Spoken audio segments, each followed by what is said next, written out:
here today. My name is Roy. And I'm the owner of the Monument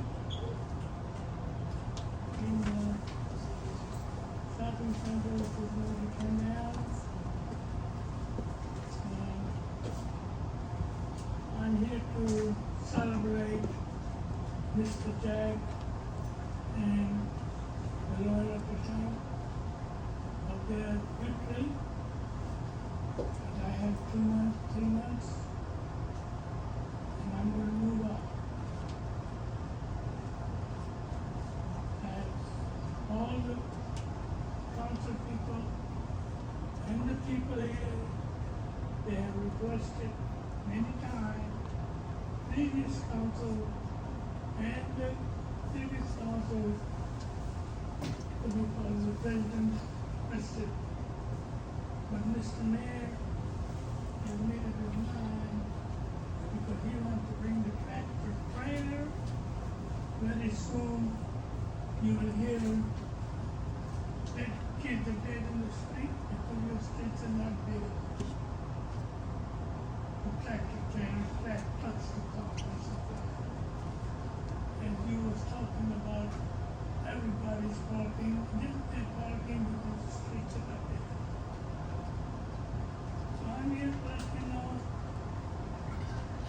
I have 3 months, but I'm going to get out early because I hired a professional to move on machines.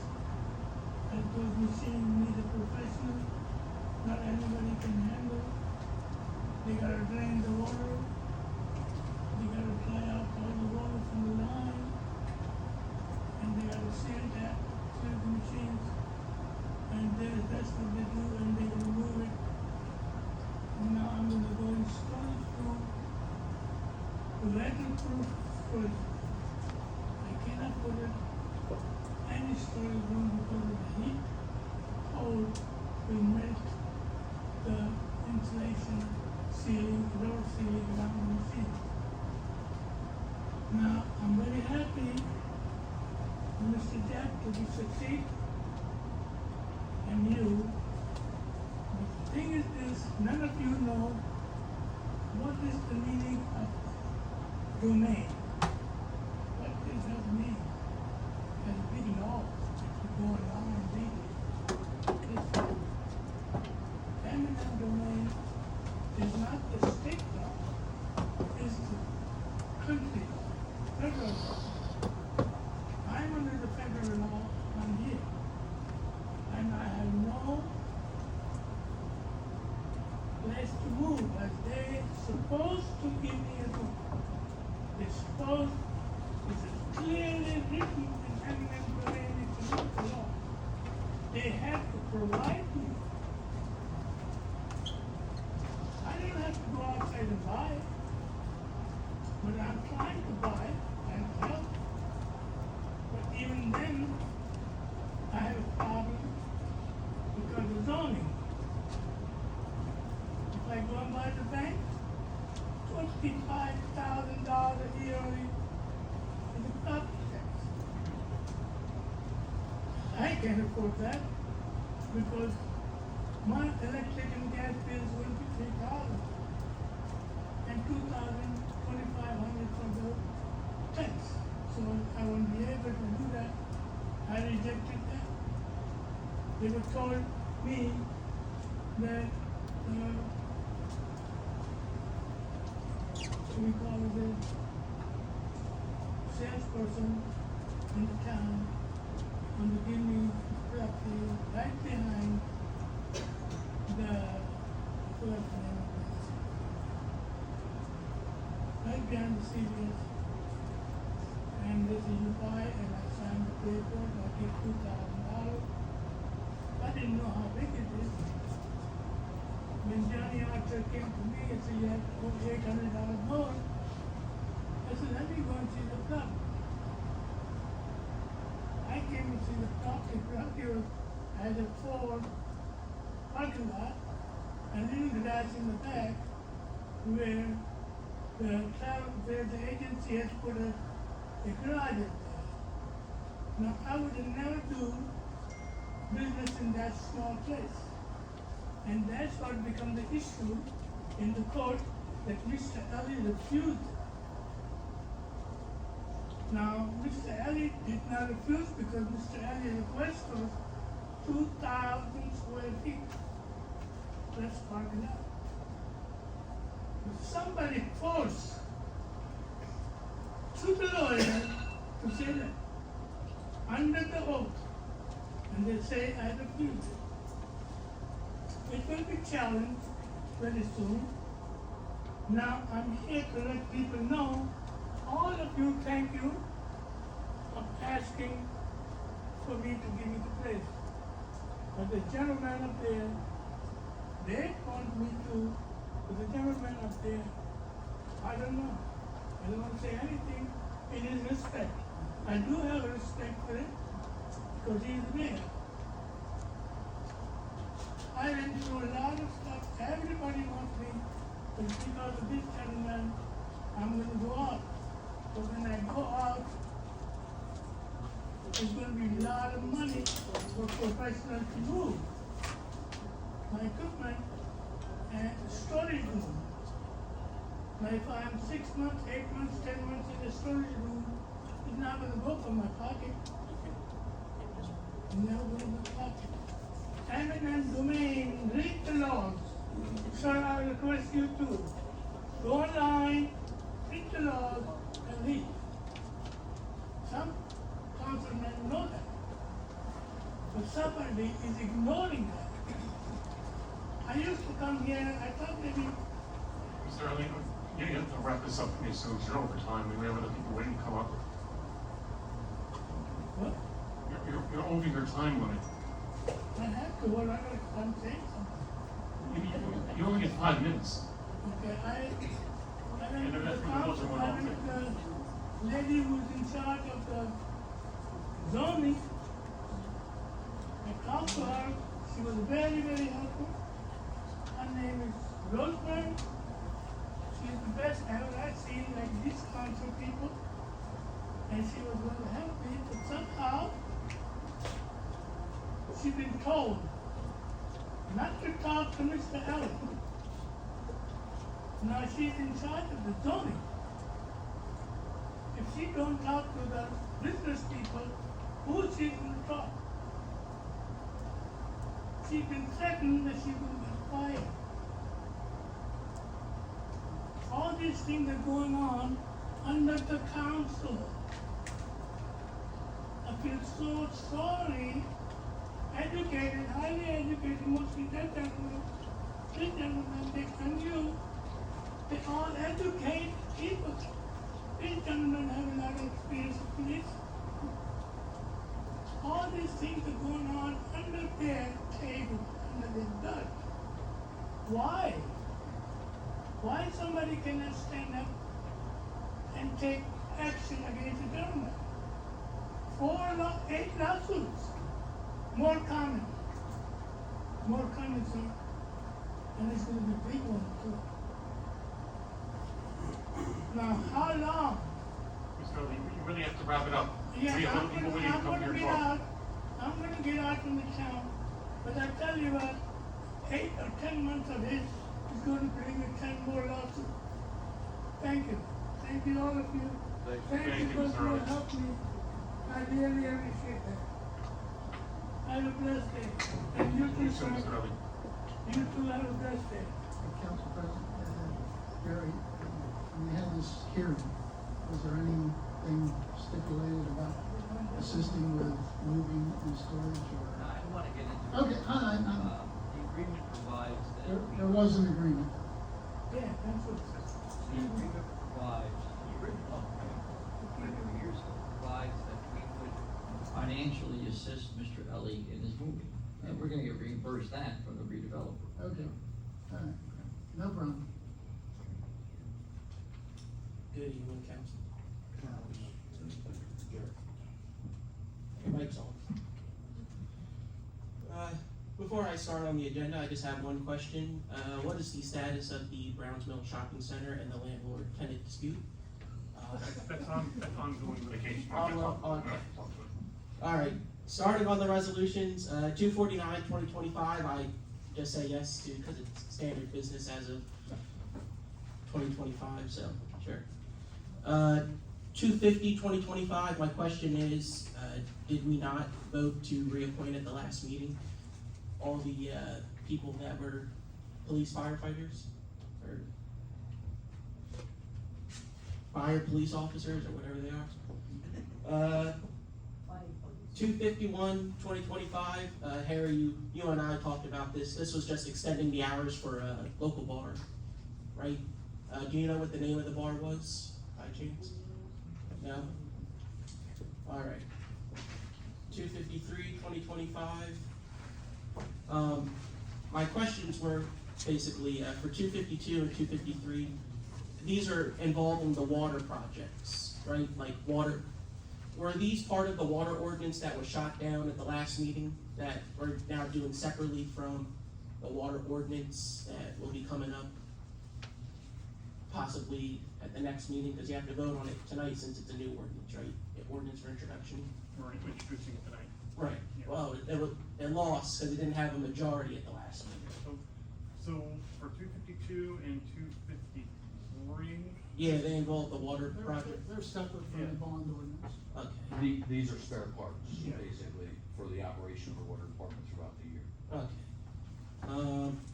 254, I say yes to. I think my question for that one was, how much is the professional services contract with ERI? 255, how much is the contract with ERI for the construction management and inspection of phase 1 of the Safe Routes project? 256-2025, my question is, how much is the contract with the command company and what is the scope of phase 1 of the project for the Safe Routes improvement project for just phase 1? Because I think there's 5 phases, right? I think about 4 or 5? Okay, and 257-2025, I would have to say, I do not know who Kendall Brunson is. I'm sure he's a very nice gentleman. I would say no, only because you were handed resumes for him. And unfortunately, in the resumes, there's a reference a letter that you guys are able to call about his people that he's referenced in the letter. And I've been told that it was redacted, which I don't know why a reference letter would be redacted, because this is normal stuff in a job application that you as legislators or members of council have to do your due diligence to be able to investigate the people that the mayor wants, so that way you guys can make a very accurate and appropriate decision. So with that, I would say just hold off on voting for him until you get either an unredacted reference letter from his resume, or, well, until you get an unredacted letter. I also understand that there was a contract that was made up for Mr. Brunson. I want to know how much the contract is, what kind of benefits he would be getting, and whether or not the contract was executed between the mayor and Mr. Brunson before the council had a chance to vote on this. I would also like, for resolution 258 now, that one's it. Thank you. 258-2025, my question is, what is the name of the qualified purchasing agent, and about how much will this individual make from Pemberton Township? Are we contracting their services, or do we have somebody within the township that is qualified to be a QPA? For new business, I say yes to both for the new purchases over $3,000. Number 12, my question is, how much is the bill list for this week, and when can we expect to see it on the township website? Thank you.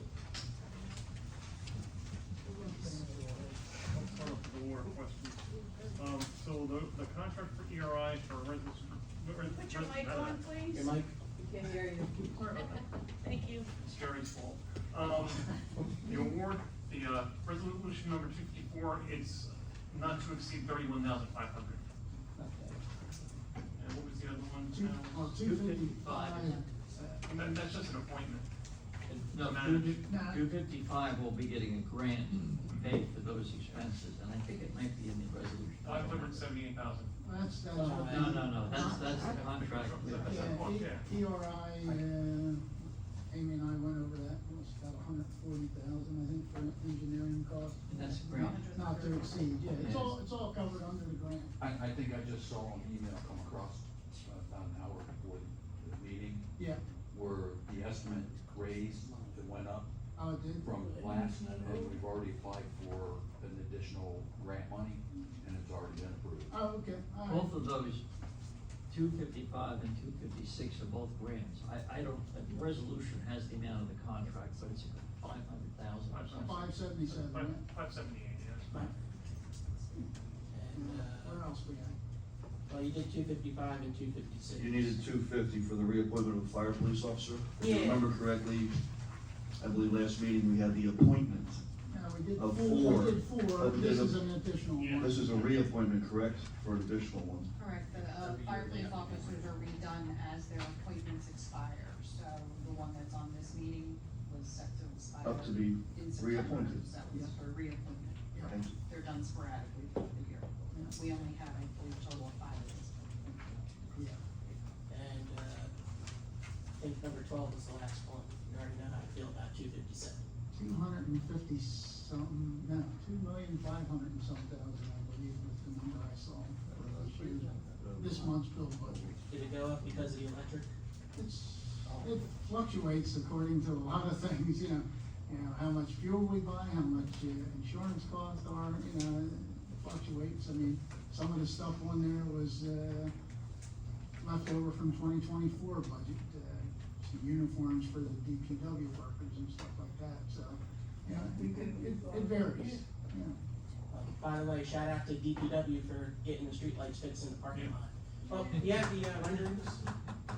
I have a rendering for you, yes, Fantastic. You have it right there? I do. Oh, great.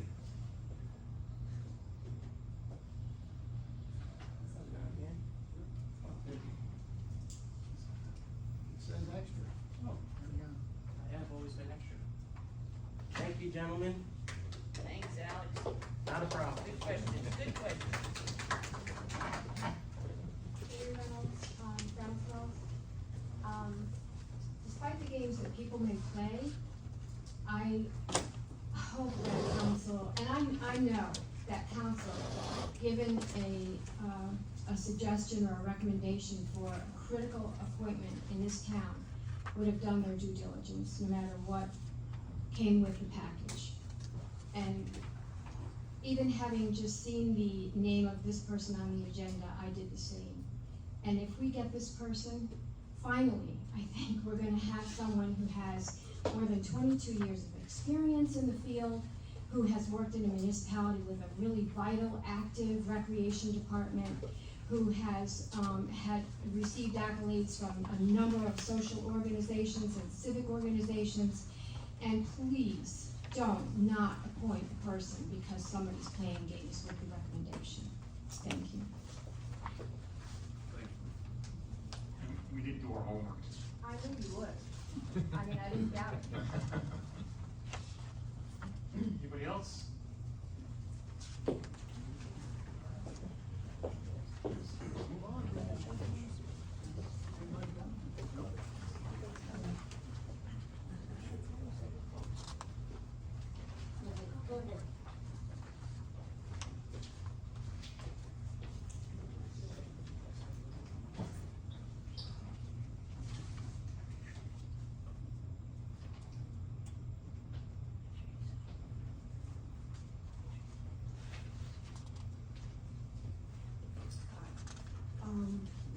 My name's Louise Peterson, I'm from Clubhouse Road. My issue isn't as important as some of these others, but, I was just wondering, who is responsible for, maintaining the sidewalk between the auto parts on Broadway, between the auto parts store and the Acme Shopping Center? I walk my dogs every day, I have 2 big dogs, and that's part of our route. And the weeds are encroaching on the sidewalk, and there's less than half of the sidewalk available, we have to single file. And it's full of, poison ivy and prickle bushes and, wasps, not to mention the trash. I was just wondering, is that something that Public Works would do, or is that the responsibility of the businesses? Is that the only question you have now? Yeah, All right, let me make sure I have this right, between the auto parts store and the Acme shop. and the Acme, so right that strip by Broadway, McDonald's, right? Oh, on Broadway. On Broadway. I have a feeling that it's not Public Works, I think it's part of Pine Grove Plaza that owns that whole area, but that sometime we have to go through. They seem to be doing, the landscapers seem to, they do like where that drainage ditch is, and then it stops. And if you've gone by there, you look, like the weeds are way So over your the concern is just the sidewalk. weeds coming out into the sidewalk? Yeah, there's no sidewalk space. Weed is going, They're just, everything's overgrown and. I'll send an email to Community Development and Public Works, and I'll do my best to get Public Works out there. Thank you. That's it. Thank you. Thank you.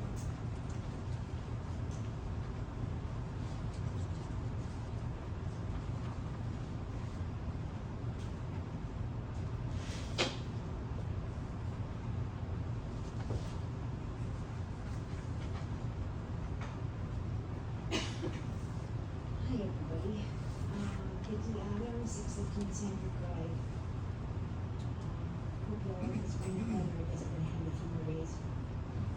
I don't really have anything to ask tonight. I do want to let people know that, I, along with the Libertarian Party, are going ahead with the recall of the mayor. We have the petition that got started signing tonight. On Saturday, we're gonna be meeting at Reflection Park from 8 to 5. Anybody who wants to come out to sign, must be a Pemberton Township voting resident member. I just think it's very important. We've heard tonight people mention that, there's more lawsuits coming in another year and a half, but we need it to stop right now. So, I know everybody gets tired of me pushing this, what they call this horse or whatever, but, I don't believe in letting evil to continue if I can have a say in, what is right. Okay, people are asking why the Libertarian Party is doing this. They're doing this because they don't believe in corrupt, politics. And they believe that this is a very corrupt situation and that this mayor needs to step down. That's why they have come in to help. Somebody said that they had somebody running for mayor. I don't know that. I know that I'm doing this with them to get this mayor out of here so that our town can be a more upright and just town, and that corruption will go away as quick as possible. So I just wanted to let everybody know, if you're here tonight and you want to sign, I have the book, so just stop me and you can sign it. Okay, thank you.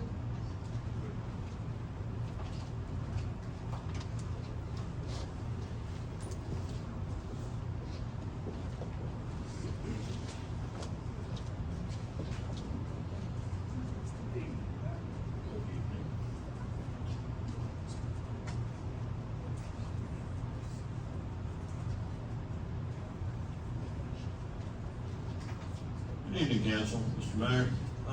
Just a couple questions. It's been a long time, so hello to everybody. I've been a little bit busy.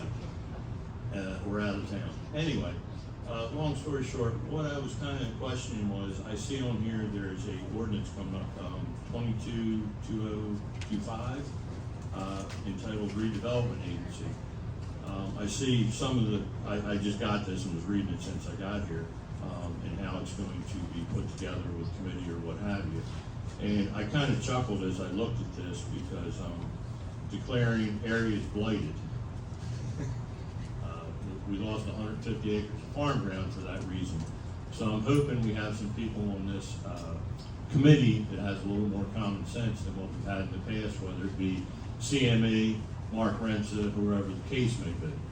So I'm hoping that council is very involved in this so we don't have any more of these issues coming up as so-called blighted that we're not. We have plenty in Browns Mills that would be blighted that we could rebuild or redevelop. that bringing up the other part of this, is there anything being done with that ground over there? Because if you want to see blighted now, you're seeing 5-foot mare's tail out in the field that have 500,000 seeds per plant. Every other farmer around here is going to be having problems with it shortly. So either, I believe Hovnanian ought to be out there mowing it down or taking care of that property. And I think they should be fined for it because it's a disgrace. It's bad enough that we're losing money on this and all the crap that we're going through with water and everything else. So that, one more thing there, question on that too, is the bonds for the water main.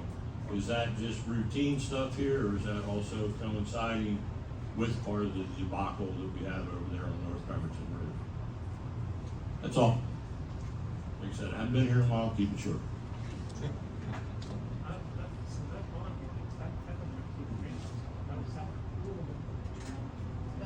Yeah, the bond ordinance, covers water projects throughout the whole town.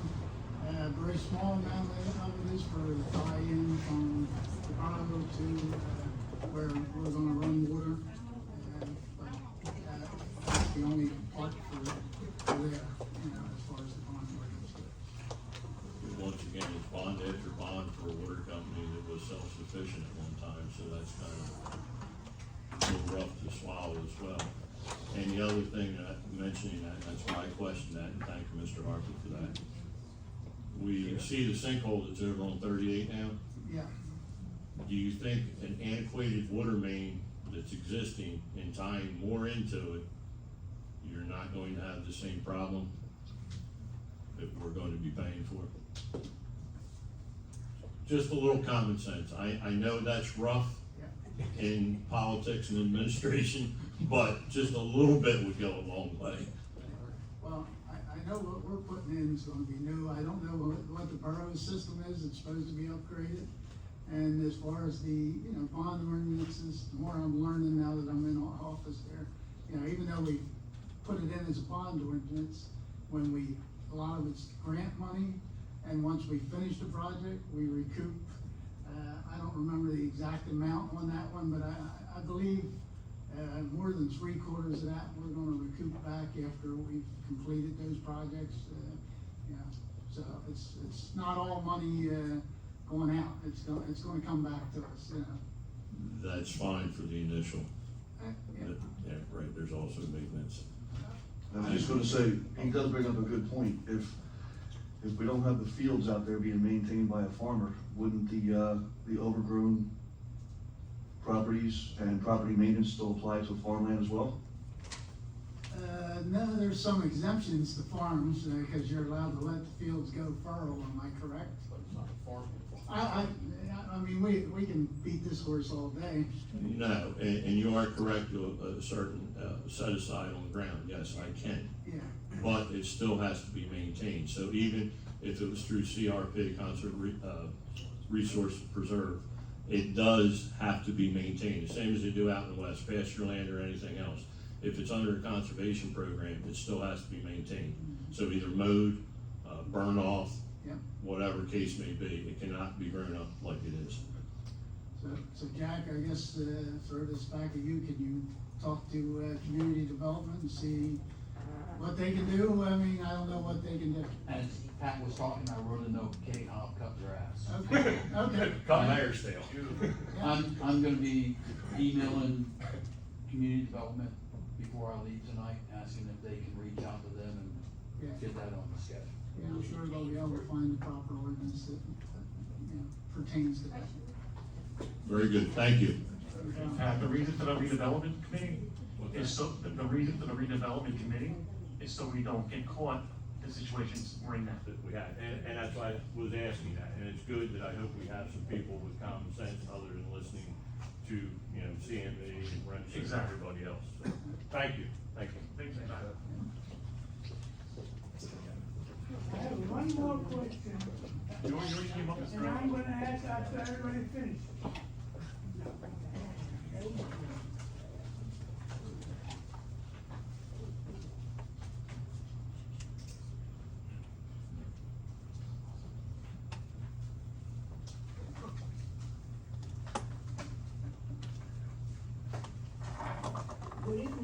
in general.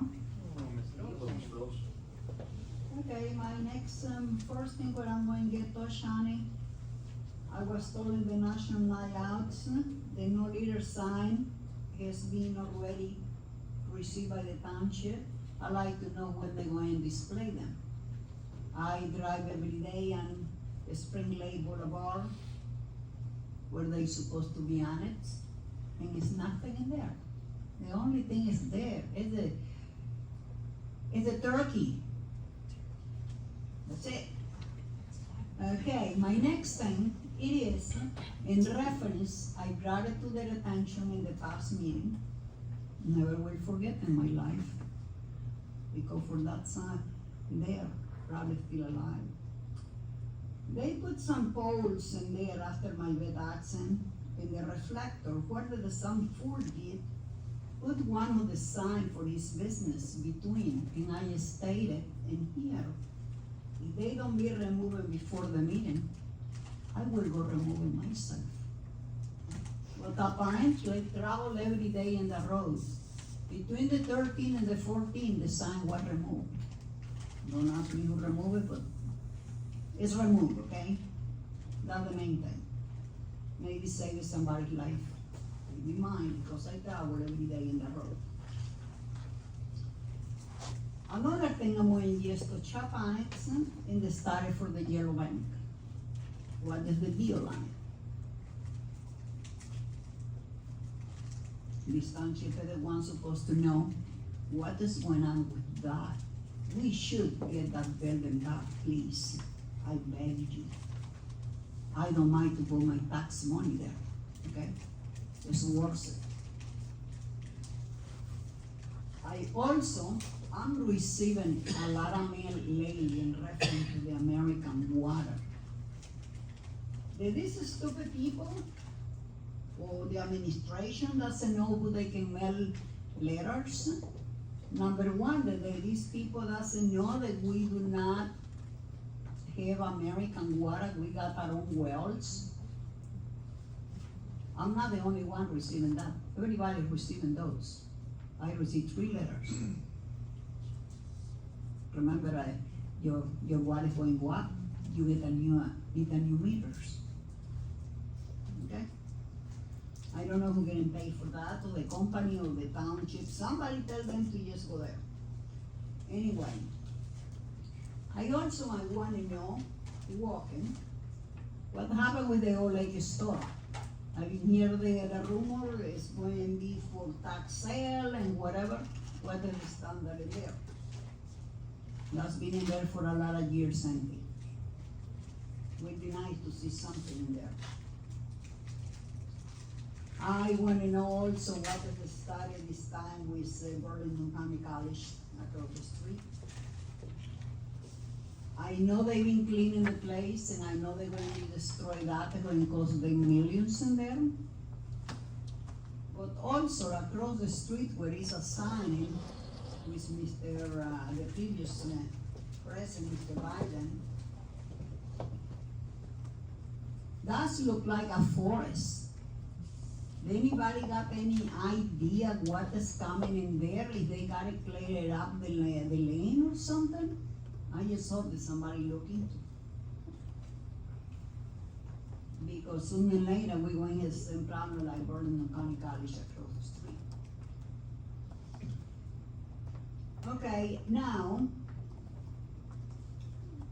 Monday, this was Monday,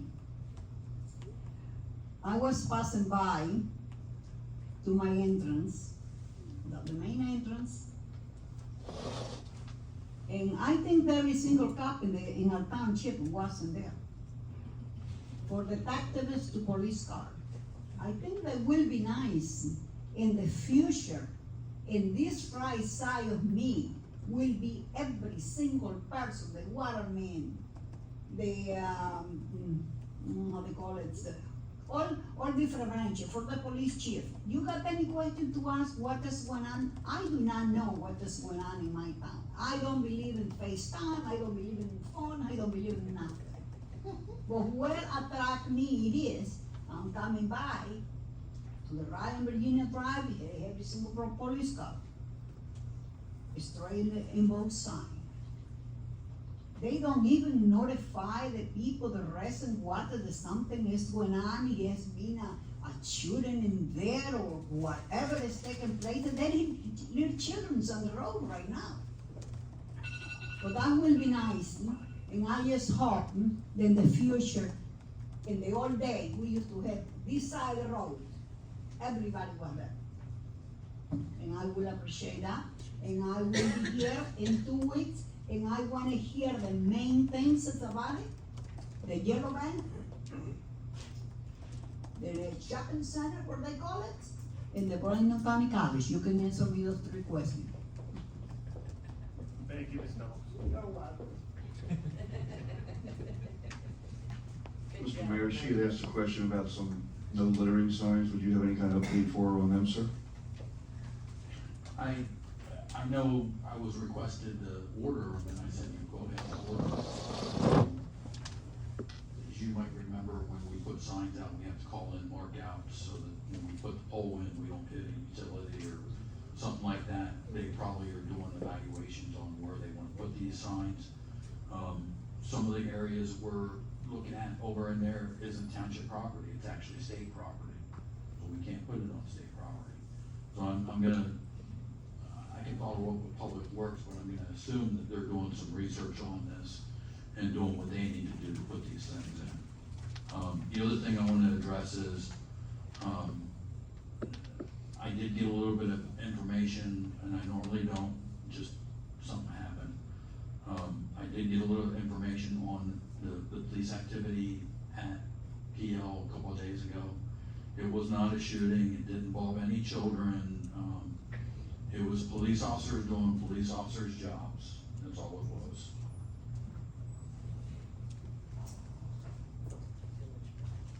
How's that work, Ms. Phillips, okay? I guess so. They found it out to the grapevine, but I don't found it out. Unfortunately, Ms. Phillips, I can only tell you from personal experience being out there, sometimes the last thing you wanna do is notify the public of what's going on. And honestly, sometimes think about it, if it were your residence and there was something going on, it could be personal in nature, regardless of the number of officers there. They're there for one reason, that's public safety. Maybe those many numbers, sometimes it requires additional numbers just to make sure the public is safe, but maybe there was nothing for the public to be alarmed about. So business stays in that area where it needs to stay. It doesn't need to be public at that time.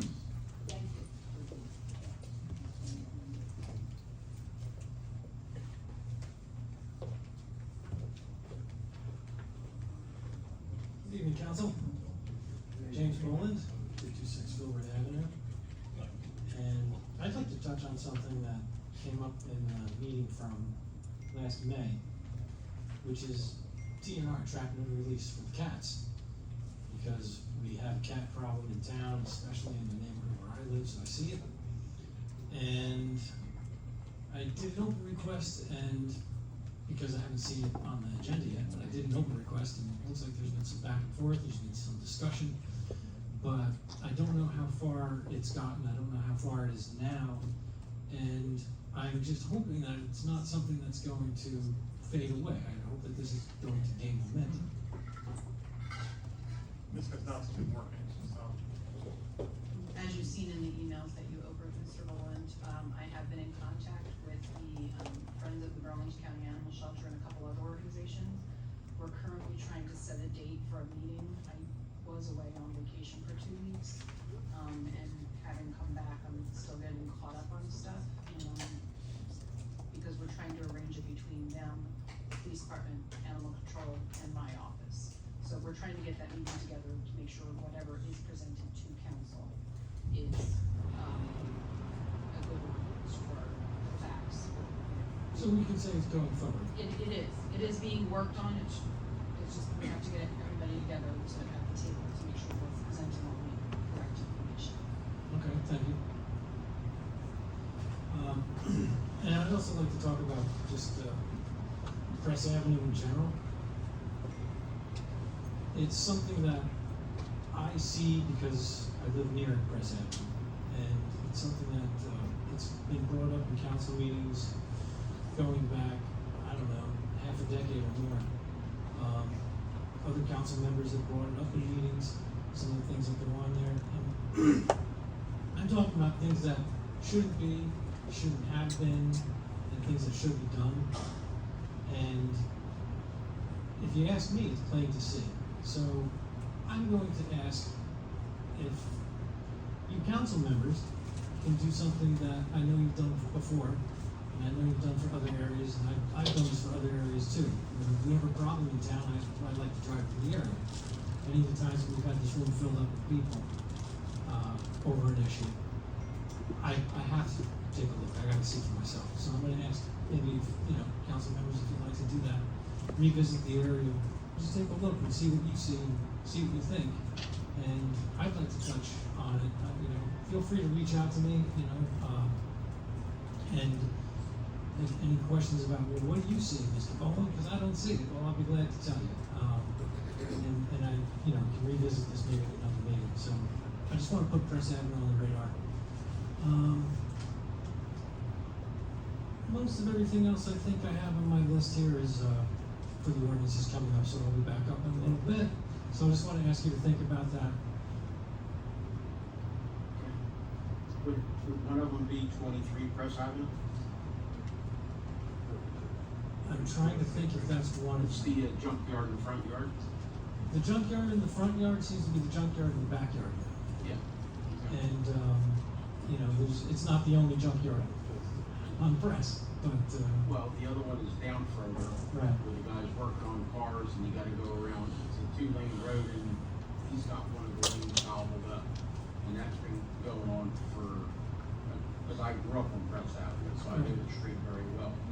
I know 23 Press Avenue, there's no water there, no electric there, and it's headed for court.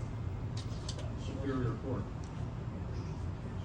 So, right, and not only does the lane get gobbled up, and not so much lately, but because what is being gobbled up now instead, the woods right next to it, somebody else's lot.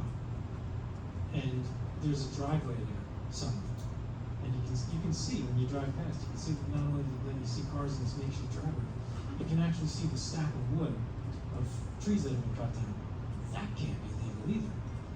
So it's a mess, and I the 23 Press Avenue are basically squatters. no kidding. Yeah, that's a problem. And there's a house right next to that. That was used to be woods. I don't know how those woods got knocked down. That's a Vitality property. I don't know how those woods got knocked down without any permit from the town. You talking about the new house next to 23? Well, there was a foundation there that's, when I was a kid, there was a foundation there, and then it got knocked down probably 30 years ago, and a new foundation, and the trees were up in it. Right. So all they did was clear the shrubs out of the foundation and built the house. You know a lot more about it than I did, because by the time I saw it, when I saw it, those trees were overgrown so much that you'd never even know unless you knew. It's definitely a foundation. Yeah. All right. Thank you very much.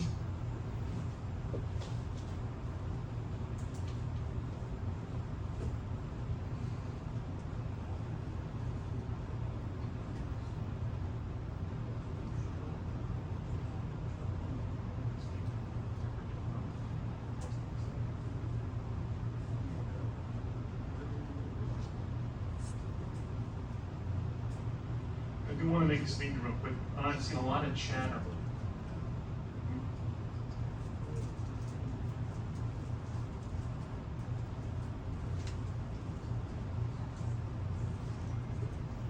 Okay, public comments are now closed to the public. So I've seen a lot of chatter on social media, bumping some people at Acme, even spoke to people at 4 Hours at Walmart in Pemberton, complaining that their property tax went up. I will tell you, the property tax did go up, but it was not caused by your municipal tax rate. So we passed no increase on your municipal tax rate. The reason why the property tax went up was because the school tax went up 9%. So I just wanna make sure everybody understands that and we're clear. This council did not vote for a tax increase. As a matter of fact, we get the 0 tax increase this year, so. I just wanna put that out there, get it on record, make sure everybody understands that. So please pass it on to your friends and neighbors. Thank you, council. Thank you. Regular meeting minutes of June 18th, 2025, and special meeting minutes of July 7th, 2025. Any questions, discussion? Make a motion. Make a motion. Second. Mr. Dewey? Yes. Mr. Harper? Yes. Mr. Ward? Yes, with the exception of special meeting minutes, July 7th, I have to abstain because I wasn't there. Mr. Doyle? Yes. Mr. Bianchini? Yes. Moving on to resolutions, are there any specific resolutions aside from 251 and 257 through 259 that council would like to discuss?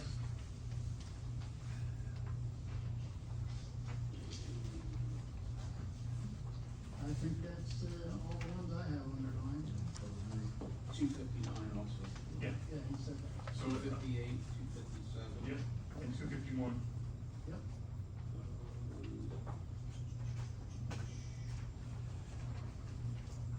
Yeah, 257, 258. Make a motion to, approve the, resolutions as stated. Consent agenda as amended.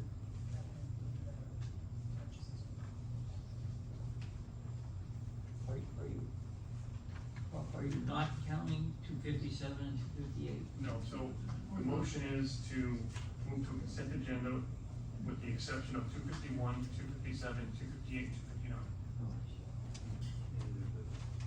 And new business. Yes, that's all right. I'll second that. Mr. Harper? Yes. Mr. Doyle? Yes. Mr. Ward? Yes. Mr. Dewey? Yes. Mr. Bianchini? Yes.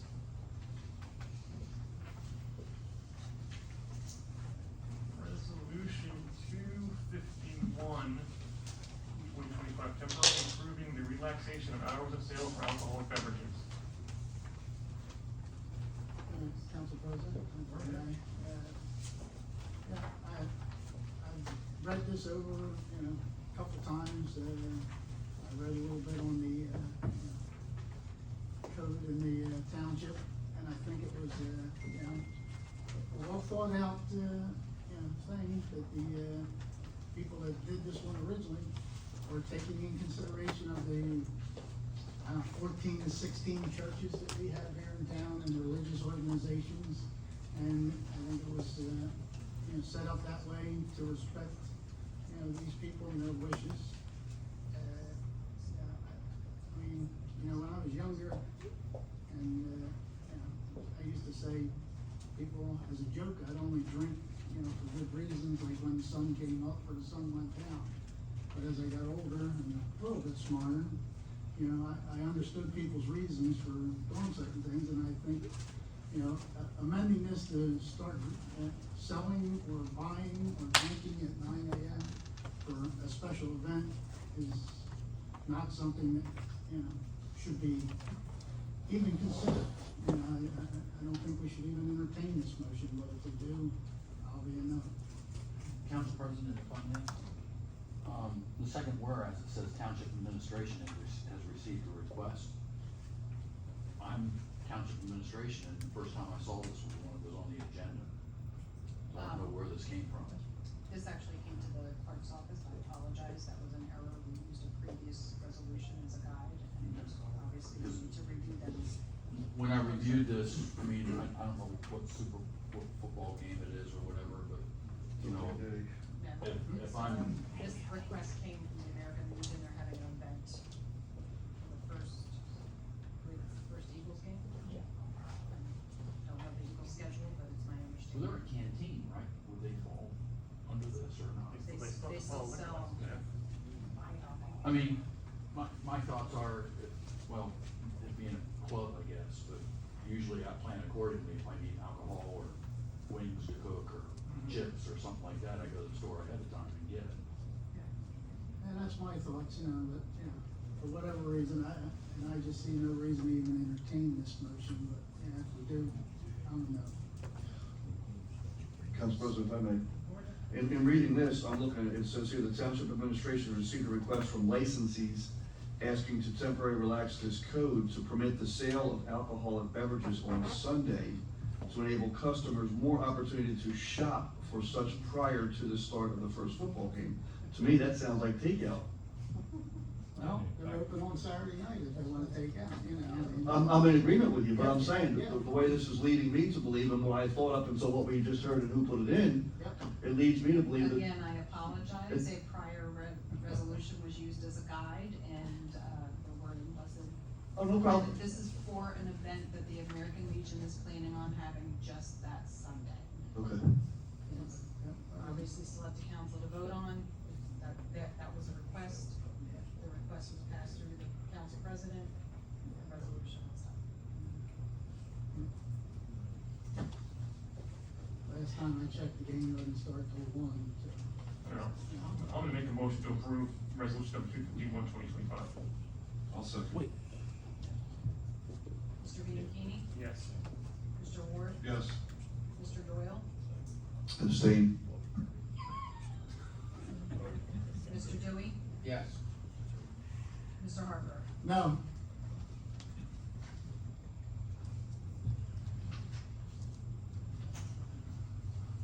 Resolution number 257, 2025, consenting to the appointment of Kendall Brunson as Director of Recreation and Community Services to the Township of Pemberton. Discussion? You wanna start, Dan? Yeah, I'll start. Let me ask one question first, okay? Will you get your papers? Jack, have we already extended the offer to Mr. Brunson?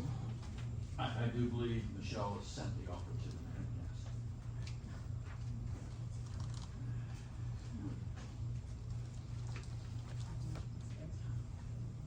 Keep looking, I found mine.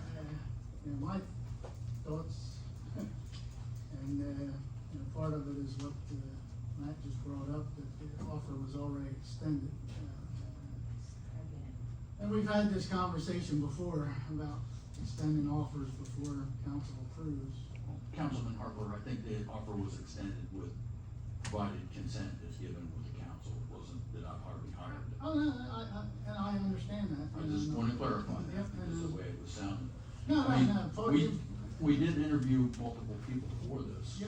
And it's like Ms. Reynolds said, this gentleman has got so much experience and so much potential for this town, it's crazy.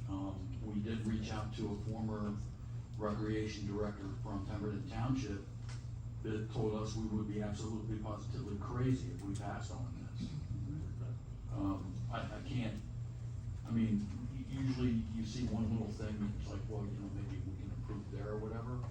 With this person, you know, you pull up a dictionary and say, role model for recreation director, there was no picture for the person.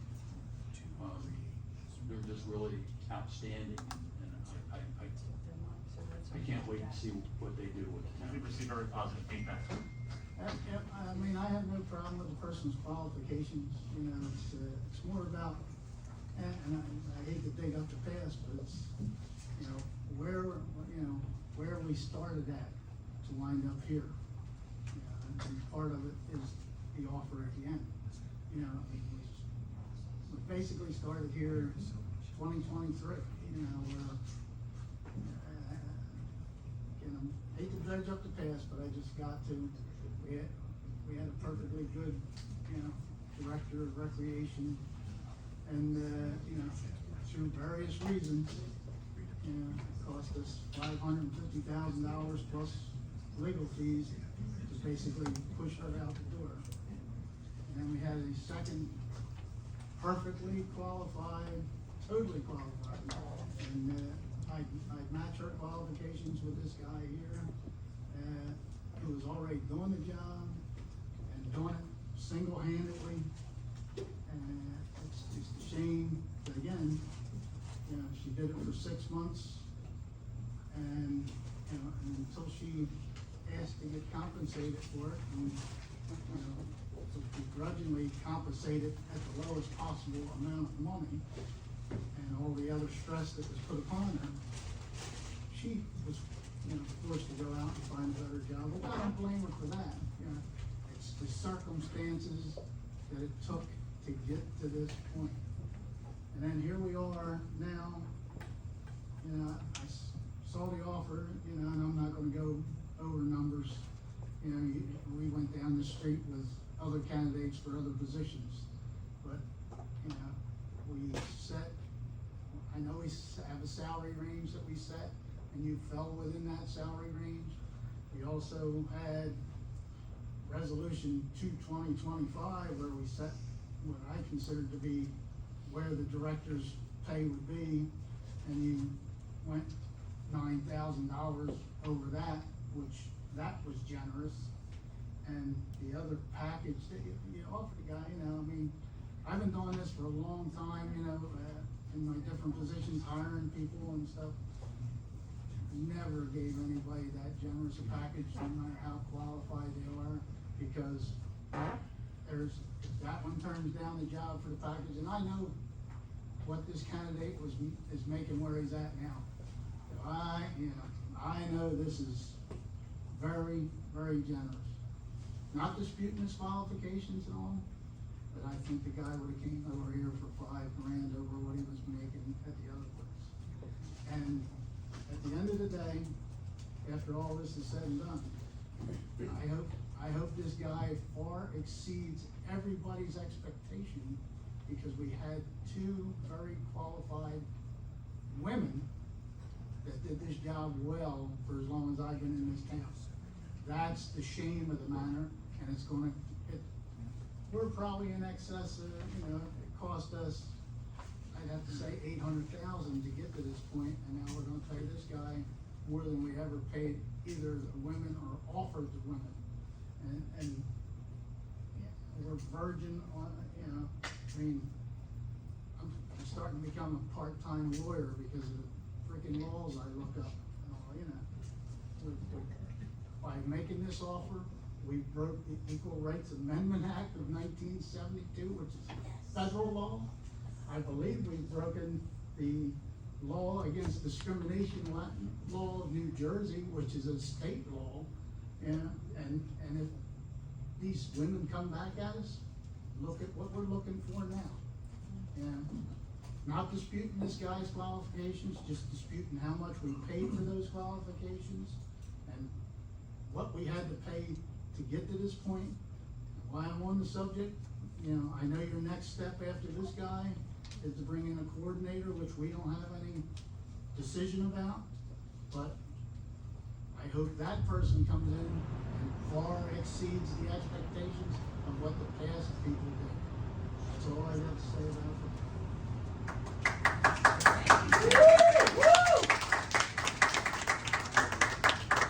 I don't have a problem bringing up the past. We had a woman here that had the job for many years. She came up through the ranks. She was Paula's assistant. When Paula left, they hired another guy from North Jersey that sat at his desk, read the newspaper, and played on the computer. And then he got the door, and that's when Ms. Pittman was awarded recreation director. He did a very, very good job. And she was mistreated, abused, and involved in a gigantic lawsuit that it was our responsibility as taxpayers in this town to come up with $50,000 to pay for somebody's mistake. And then Ms. Deeds gets the job and did a great job. And we lose her because of the way that she was treated.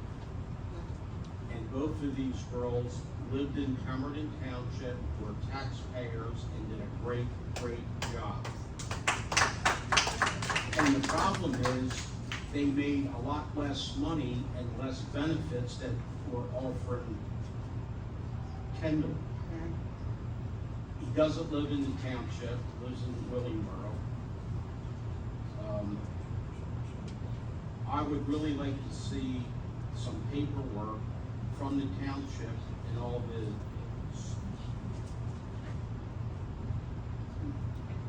unions and representatives that we have for employees, that why a new employee will be given 4 weeks vacation right out of the gate. Oh.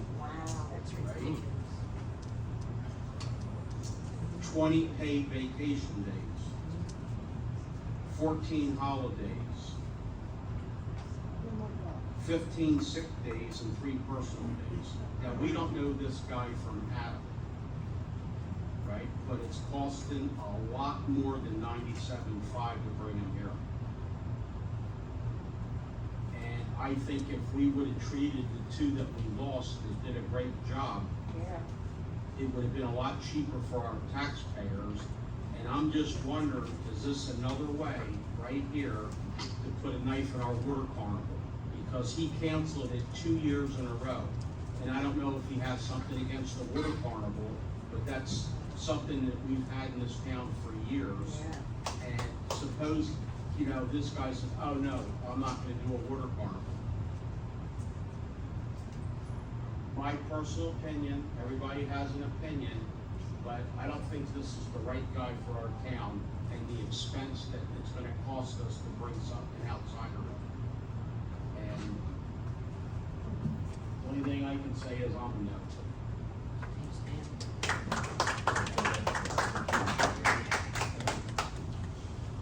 Council President, thank you. I just want to kind of piggyback off of what Councilman Harper and Councilman Dewey just said, to a point, and I feel prudent to state this. I think too, we had a huge loss when we lost Ms. Pittman. We had a ultimate loss when we lost Ms. Deeds. I can personally say that I might get a little emotional, but I think I'm pretty sure I graduated with Jen. And she was a huge asset for this town, from the time she was born to the time that she started serving our township. Always had the best interest in mind for the township. I feel a huge disgrace that we didn't give her an offer, or at least even entertain her as a community development director. She did a lot for this community. I mean, I moved away for 10 years but came back. And she stuck it out and had nothing but this township in her heart. And I definitely agree with Mr. Harper. Whoever we bring in, we need somebody to move the township forward in hopefully a positive direction. So it's a big decision for everybody to make tonight. I hope everybody makes a decision from their heart. But I certainly do, I can't say enough, and I want to personally apologize to Ms. Deeds and Ms. Pittman. And I just want to put that out there for everybody. Thank you. Council President, some of this is going to be an echo of what you've already heard, some of what I have on my own. I completely concur with what my 2 guys said to the right of me.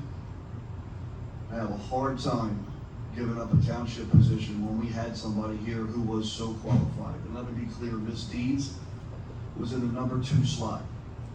She was going to be moved up to the number 1 slot. This gentleman is in Willingboro in the number 2 slot. He has not served in the number 1 slot, but we are moving him up to that slot. He has not proven that he can handle this position yet. Now, I have done my homework. I have made my phone calls. I have a lot of good friends in Willingboro. All speak very, very highly of this gentleman. And I don't go by newspaper articles. I don't go by hearsay. I go directly to the people who work around, with, and for this individual. And of the 7 phone calls that I made, I felt completely confident I didn't need an 8th because I didn't think I was going to find anything negative about him. With that being said, I think this township, and right now, we do things backwards. I do not believe that a man should be given a $23,000 raise from what he's making now to come here to see if he's good enough to do the job. I have a problem with that. I do. I understand his loyal service to another township, and I can respect that. And I respect the fact he's bringing that many years here. However, this position is a township ordinance created position that is supposed to go to a resident. If we approve this, gentlemen, we are once again approving a waiver to give up a township job to a non-township resident. I'm sorry, I am a township resident. I was a township employee. I can say wholeheartedly that township employees give more from here. On the streets, they are taking care of their families. They're taking care of their lifelong friends. On the police department, we are protecting our own families if we still live here. We're protecting the friends we grew up with. Bringing somebody in from the outside who's qualified, again, I don't have a problem with that, but I do think that we do this improperly. I think there should be communication between the five of us and administration before any financial offer is made to anybody. I don't like being the bad guy for saying no. I don't like that.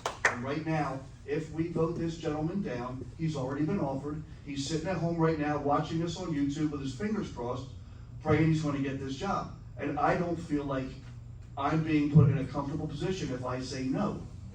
But I also want to know I'm worried about you guys. Now I'm going to explain why. We have not had a rec director for how long? A long time. How long have we not had a VA?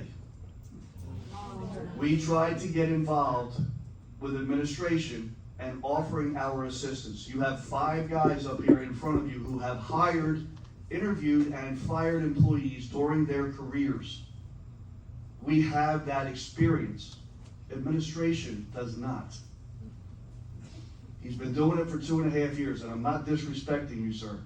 Just because you're elected to a position does not make you qualified to fill these positions. I have asked you personally to come to us, lean on us. I sat in on one interview. Please, I'll give you time, but I want to hear you respond to me.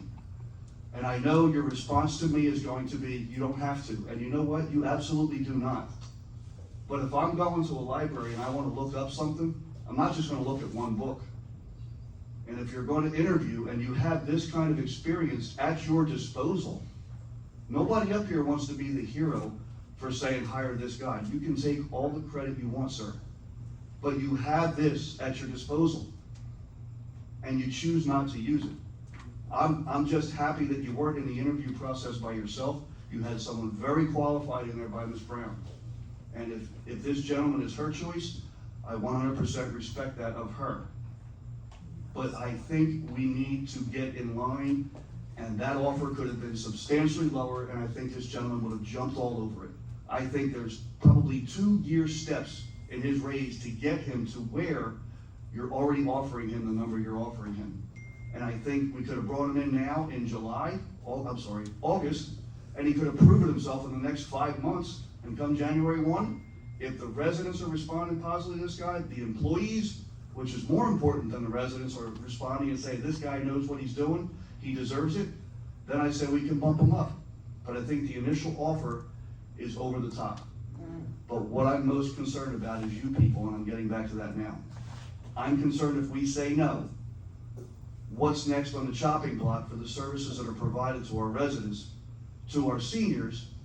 And yes, I can see the headlines, because council said no to administration's request.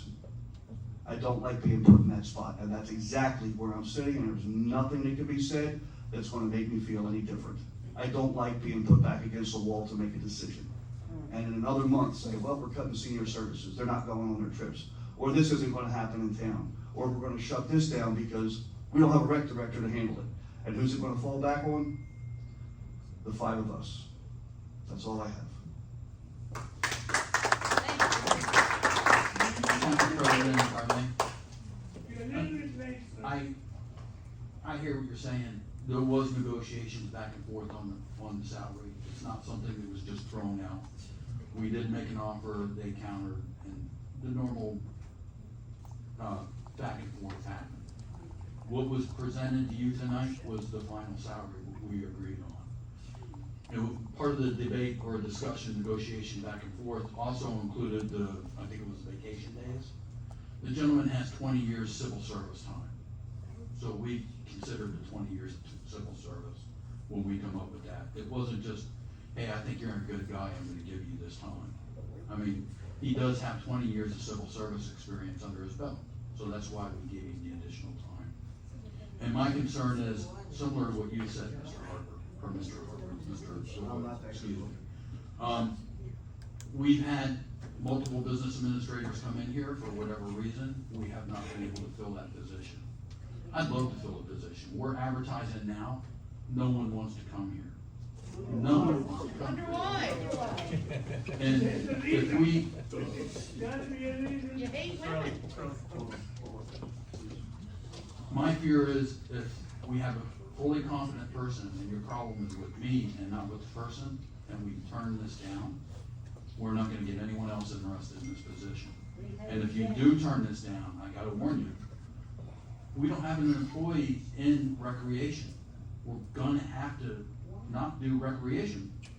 I rest my case. Mr. Doyle, how do you propose I do it without any employees? We hired Jen. Stop running the mouth, sir. Hey! But sir, here's the thing I have, and what I just heard from you was kind of exactly what I was expecting to hear.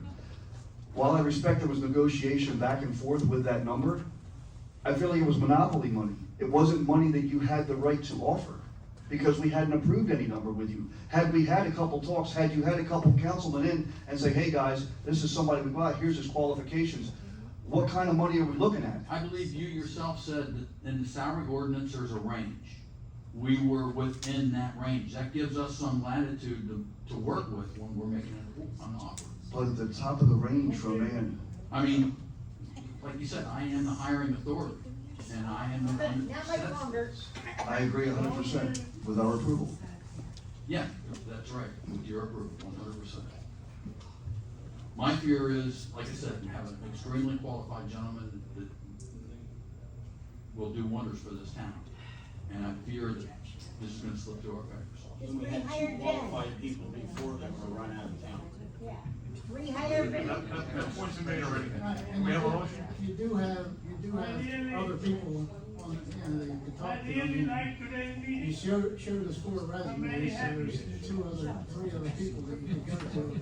This guy shot down and perhaps be a little more, a little less generous with the taxpayers' money. I think He's not a resident. We have many employees, not residents. Very good job, very good job.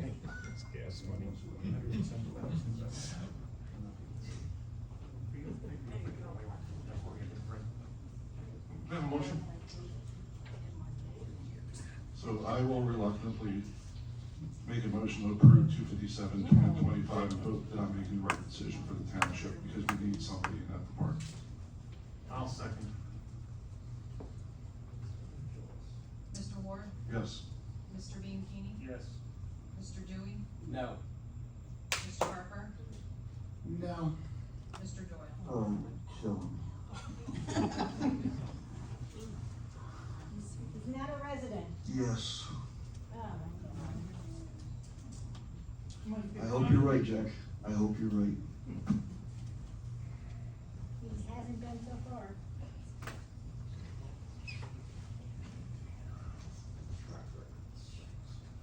Resolution 258-2025. He didn't vote. Appointment of qualified. Okay, we took a 5-minute recess. Mr. Early. Mr. Early. You did a good job. Mr. Early, we have a question. Okay, I'll come down.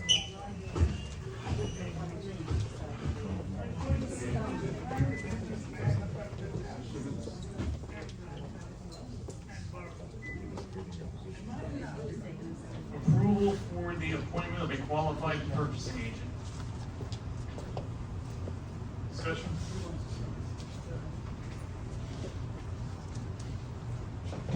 What is wrong with the one that we have, I'd like to know.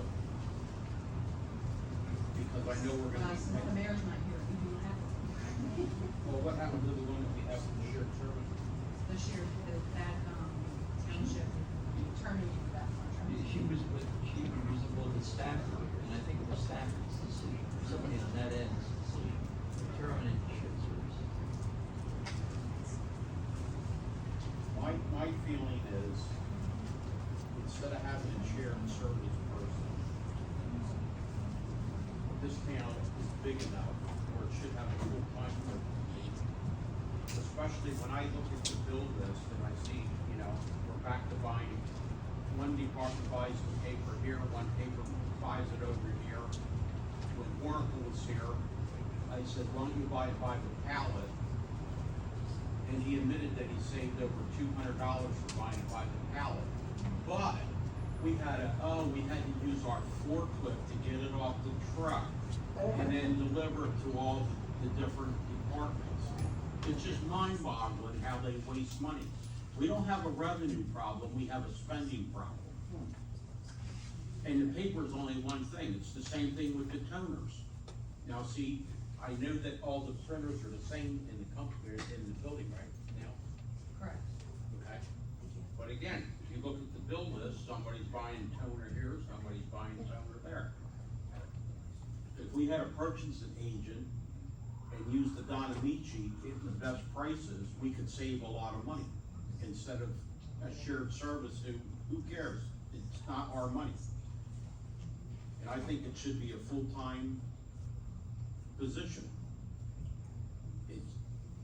It's just mind-boggling when you look at the bill list, the wasted spending. And it would certainly justify to have a full-time person here, that we have control. When you get POs, oh, we got 3 bids.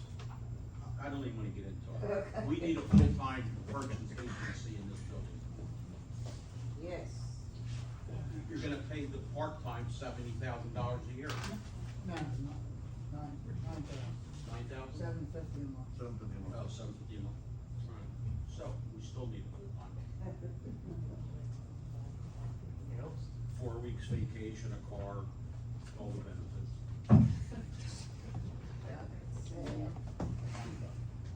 I mean, my problem, with this, again, like Danny said, we're paying $9,000 a year, $750 a month.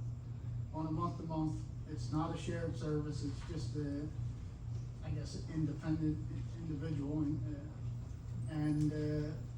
despite what the resolution says in the front, it does not comply with ordinance 14-2025, because ordinance 1425 states a stipend for QPA in-house, nothing about outside contractors.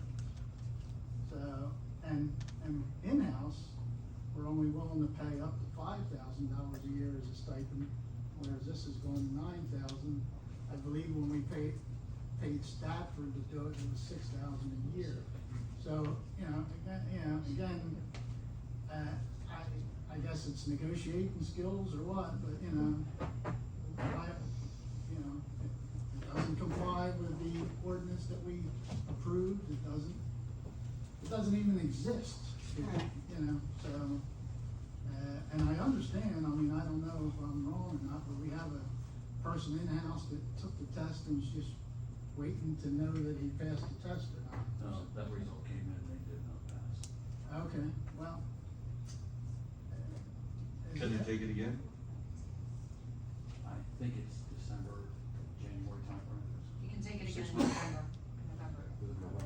And again, Amy, just to confirm this, again, it's another waiver for the residency requirement? Oh, yeah. Is on here? This particular appointment is not considered an employee, they're more like a 1099 contractor. Okay. So I don't think they have the residency requirement. It's in here, it's one of the whereas, that's why I'm asking. Yeah.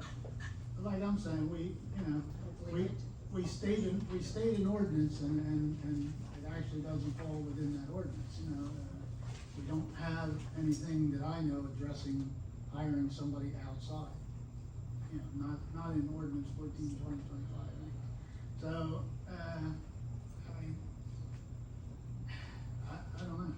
you know, I realize, you know, that we need one. I don't necessarily agree with Mr. Dewey that we need a full-time one, but I don't know that we check with Southampton, Pemberton Borough, any of those to see if we can do shared service with any of them. I believe Michelle checked with multiple places, plus we advertised this. Again, And this individual, I mean, we sit through the interview, he was extremely qualified. And when he came back with the price that he wanted, right, Michelle's an HR person.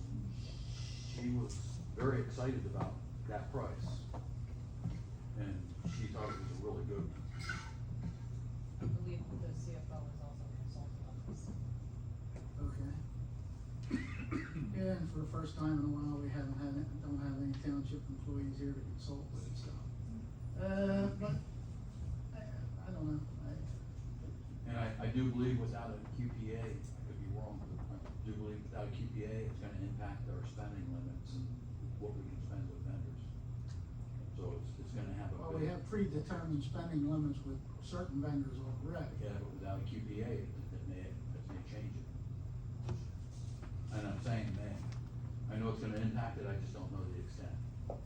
I'm not the CFO, she would know better. Yeah, I know, it's just another reason that, I think sometimes we should have the township employees here that can answer these questions. I mean, it doesn't have to be all the time, but certainly the CFO has become almost indispensable of late, you know, along with, you know, some of the other department heads, you know, I mean, If we need that information, how we can always table it. well, is it gonna affect us in the next 2 weeks, Jack? I don't know. How long have we gone before with that one? Well, it's been a month or so now, I think. History, I'm talking, how long have we gone before with that one? I don't know.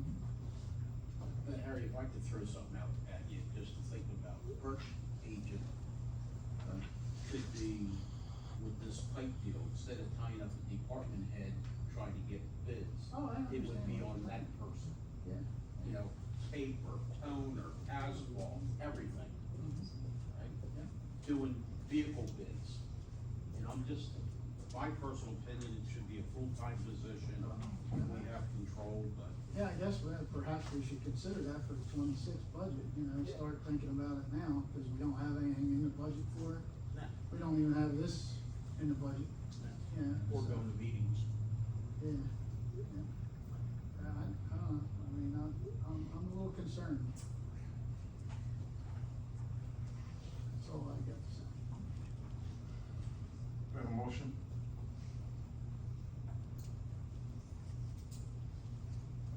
I make a motion, we approve resolution 258, 2025.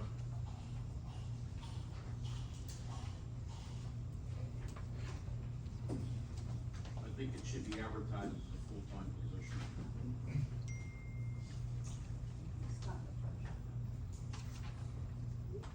Gentlemen, if there's no second to the motion will die. So there's no specific time period for it, but I think we ought to fish or cut bait.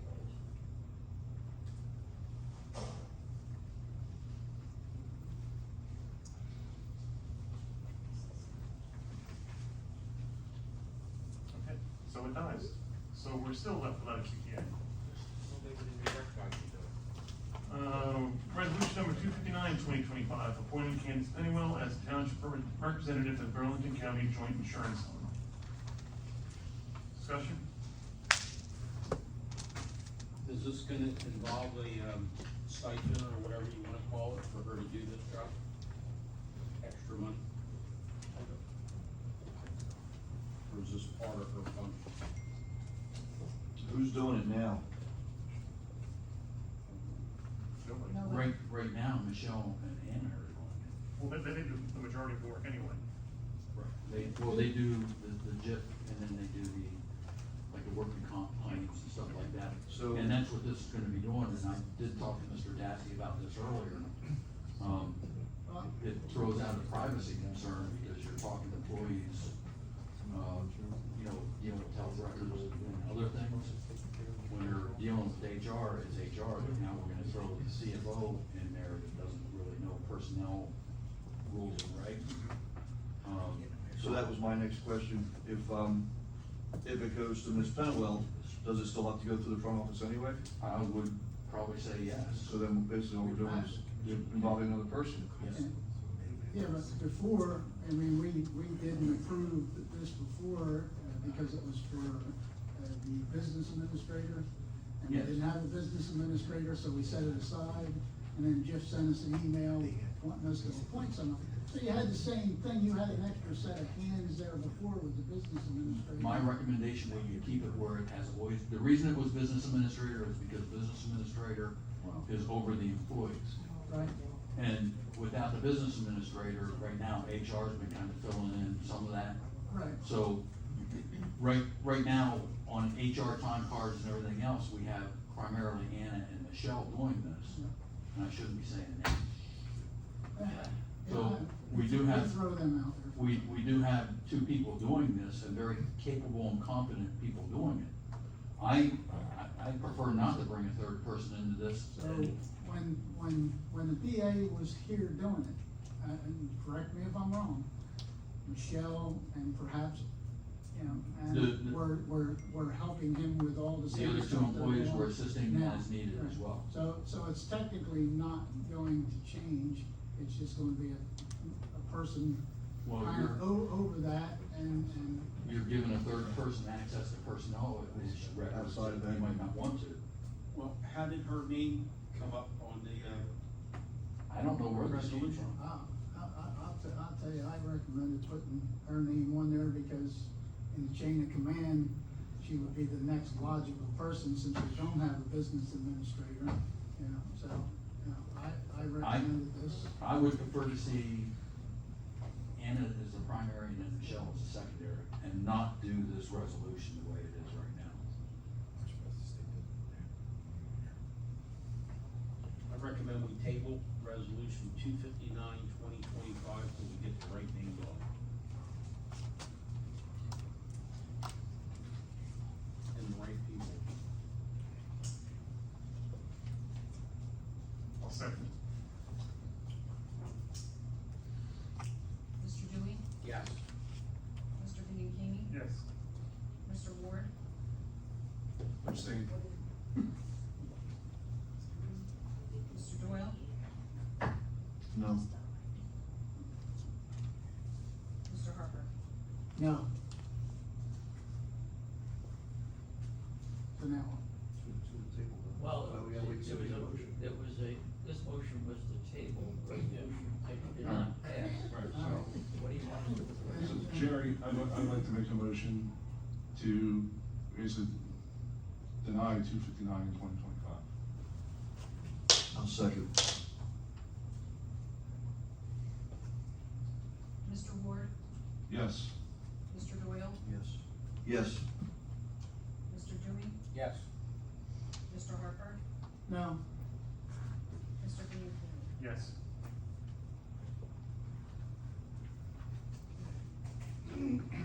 Ordinances for second reading, public hearing, and/or adoption. Ordinance number 21/2025, an ordinance amending and supplementing chapter 3 of the Township Code entitled Administration of Government to modify chapter 3, article 8, section 3-30, entitled Zoning Board of Adjustment. Public comment?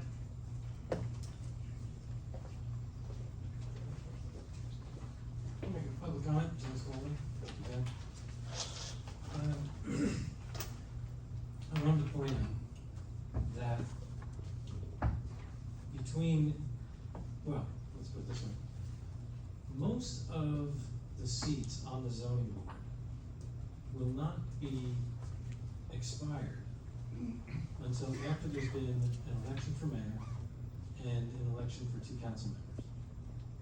So were this to become effective, it would involve the current council body and the current mayor for a minority of the zoning board members, whereas the majority would be affected by whoever is filling those 2 council seats and the mayor's seat at that time. So I just wanted to point out that this would potentially affect people who are not here now. and be affected by people who are not here. So, I'm sorry, last time, people wanting, so it would potentially affect people who are not here right now, not on the board right now, or I'm sorry, not on, it would be, let me get this right. It would involve decisions, that's a better way of putting it, made by potentially two council members who may not be here, or may not, who are here now, may not be here then. And a mayor who is here now, but may not be here then, for most of the decisions made going forward. So I wanted to point that out, and I also wanted to point out that as it is right now, with a mayor appointing a member, council still does vote on that appointment. So I just want to make those distinctions and make another distinction.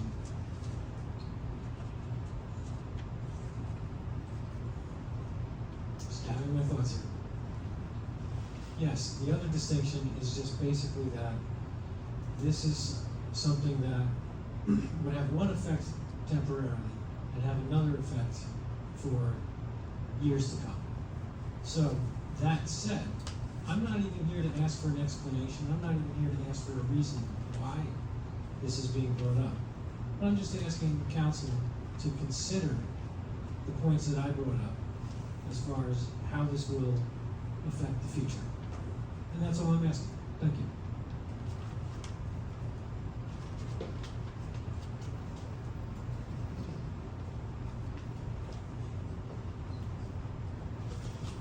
Good evening, gentlemen, residents. I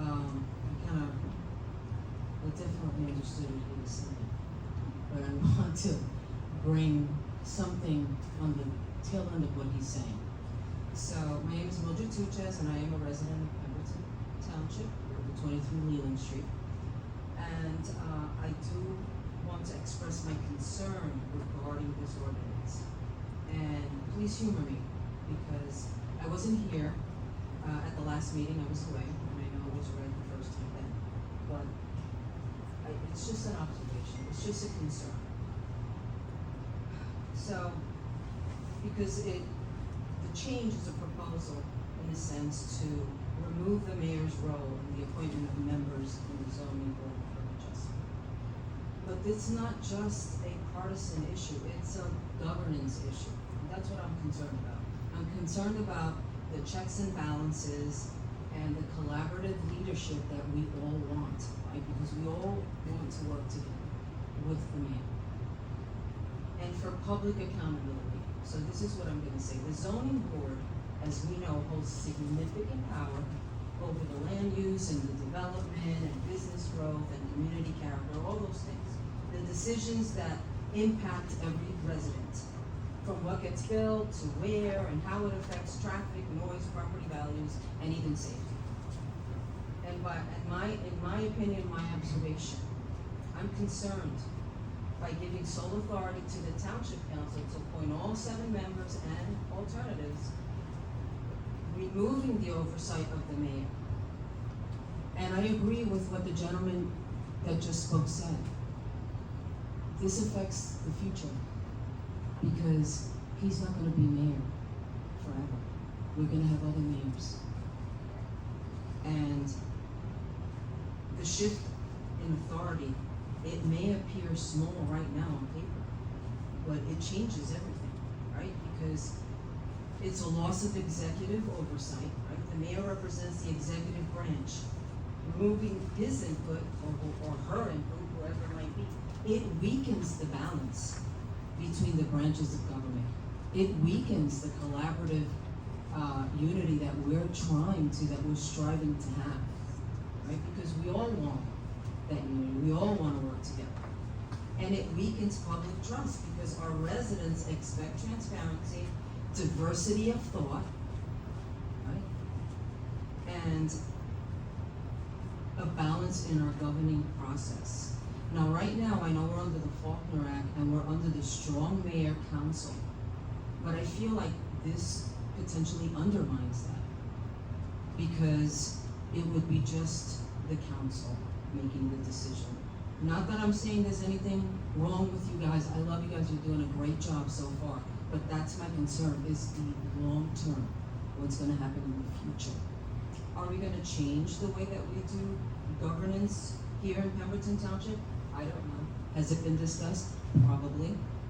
But instead of removing the mayor's voice, let's embrace collaboration. Let's build zoning boards that reflect the best of our township, not just one chamber's viewpoint, because we need multiple perspectives at the table to guard against conflicts of interest, ensure long-term strategic planning. Listen, we've had a history. We can look back at what we experienced with the last council and years before that. It was a pissing match between the Democrats and the Republicans, and we can't have that anymore. Okay? We need to come together. We need to understand that diversity of our community needs to be embraced, and it can only happen if we have everyone's input, not just one group. That's all I want to say. So I respectfully urge you to vote no on this ordinance, or at the very least, revisit the language to include shared appointment power, whether that's mayoral nomination with council confirmation or another collaborative structure. But I encourage us to really look at this and maybe come up with some different language. And that's all I'm saying. Thank you. Millie, can I ask you some questions before you're done? Sure. Cool, man. And can I call you Millie because I Of should? course. I'd prefer it. I'm sorry. So that's okay. My first question would be, because I'm having a hard time with this one as well, and I've stated that before, right? My question is, it has been discussed, and it's been discussed publicly up on this body about changing our form of government, to whether or not, to what extent, whether it's the township form or a weak Mayor Faulkner Act, which both, I think the township form we used before, and there's probably some people in the room that can correct me if I'm wrong, but I'm pretty sure that's what we're under. What was it? Strong mayor council. Committee? Yeah, back then it was a committee, you're right, yeah. So, in that form of government, right, ultimately, council holds all the power to make those appointments. So, looking down the road, depending on what the community decides, if that does come up for, a vote at the ballot box, right, which it quite possibly can.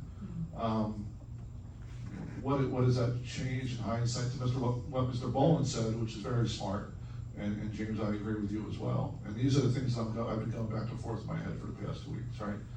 Is ultimately, where does the power kind of lie, where should it lie? And I agree with you, there's, I won't get into details, Millie, or turning it into a back and forth match with other people in the room, but even when I sat where Matt is, I tried to negotiate, and I tried to come to terms and agreements on more than several different topics with administration. And I was told absolutely no. And that's not a lie, that's the truth. So, where I think everybody up here on the council has tried to collaborate in some sort of way with administration, both present and past. It's always been that, council that has been basically shot down, and that's unfortunate, right? Because there's no check and balance for that on that side of things. So looking at it from a constitutional standpoint, as opposed to what is the question I always ask.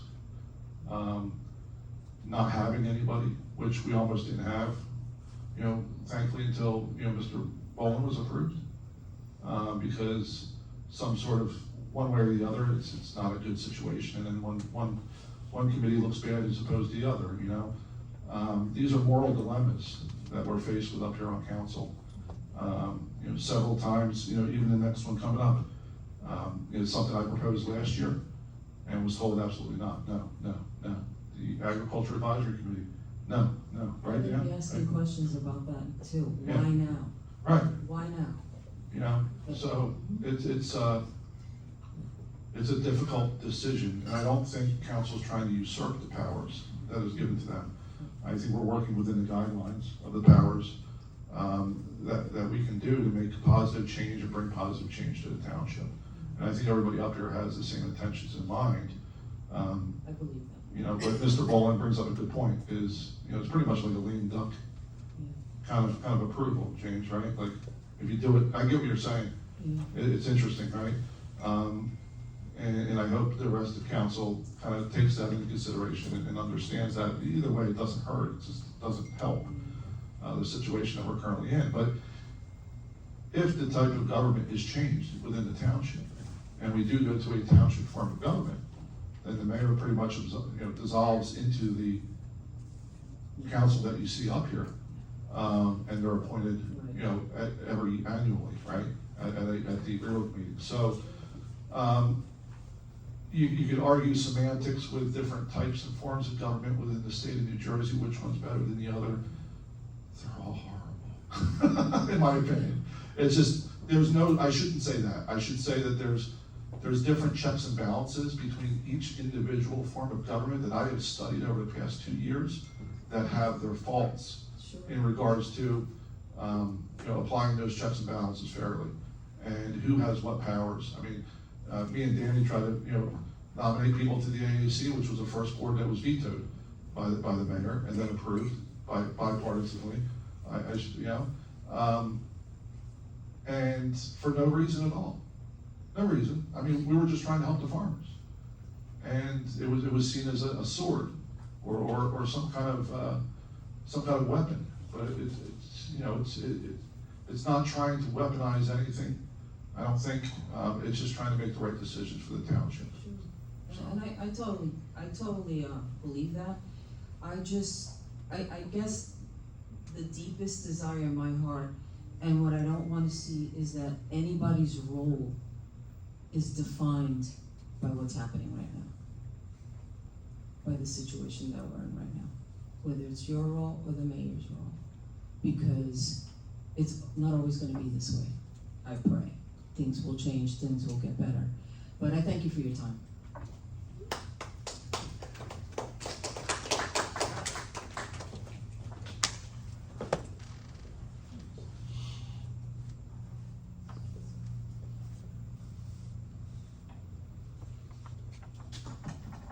Guthrie, 317 Birmingham Road. The way I'm reading this ordinance, and I think it's a good thing, and I think it should get voted through, kind of like you guys were emphasizing before, when these jobs open up at the township, there's more of you to do your research, your homework. It's actually taking, if he would utilize that strength that our council has to help them do these interviews, it would take a load off of the mayor. Plus, it would include all the education and knowledge of the council. Currently, with the mayor making the choices, the council still looks at it and has to say yay or nay. In this situation, and tell me if I'm wrong, the council then does their homework, looks to see who they believe is qualified, puts together who they think should be assigned, but in any case, if the mayor's not happy with it, he still has the opportunity to veto it. Am I wrong in saying that? You're wrong about that. If this ordinance is adopted, the council then would make the appointments to the zoning board. Those appointments could not be voided by the mayor. Okay, so this is taking total 100% away from like the mayor's choice too? For the appointments of members of the zoning board, new members, yes. So is there some way to even incorporate within here that it would be a joint effort between the council and the member of the choices? Does it have to be either or?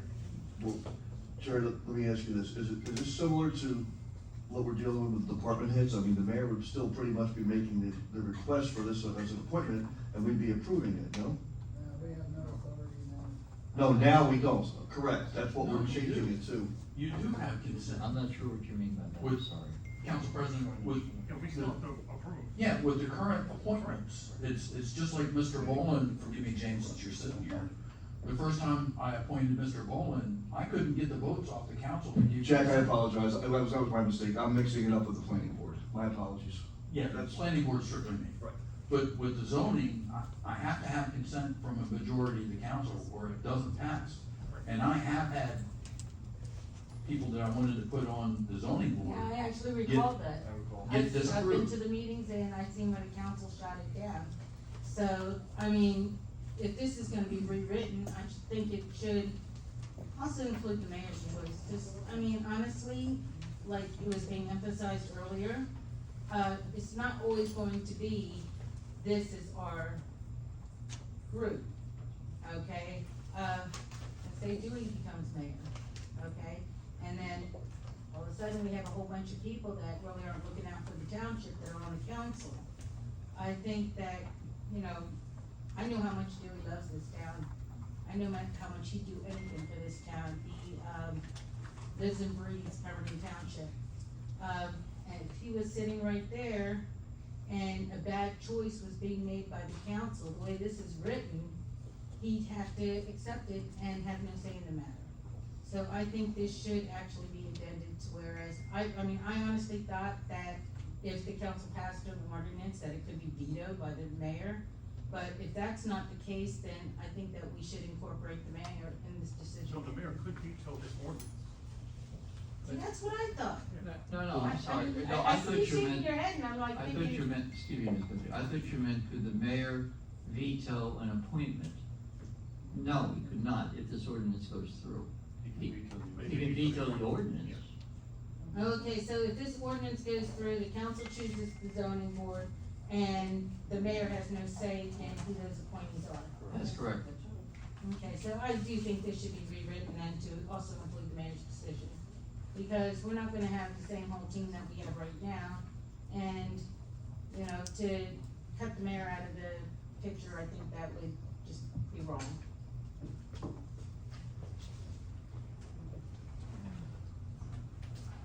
We have a motion.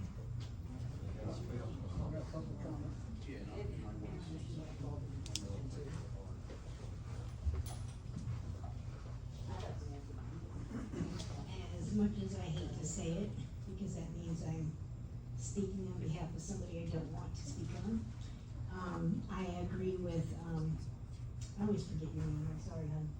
I agree with her. That it probably should be written to appoint by a majority vote of the township council and the mayor combined. So, I mean, it would wind up being 6 to, you know, that the 6 of you have to take and decide. I mean, I don't like that the planning board is only decided by him. You know, I think that all of those boards should be approved by everybody, not just one person. So with this, you guys, I understand the reasoning for this, totally get it, and in my heart, I wanna say, yeah. But I know that running in this particular situation, there does need to be a,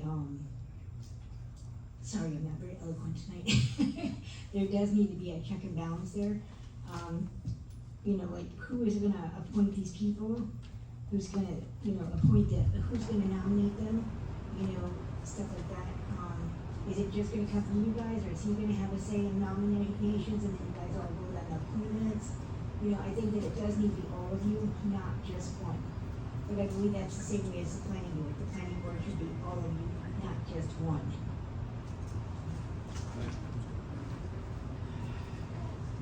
Yeah.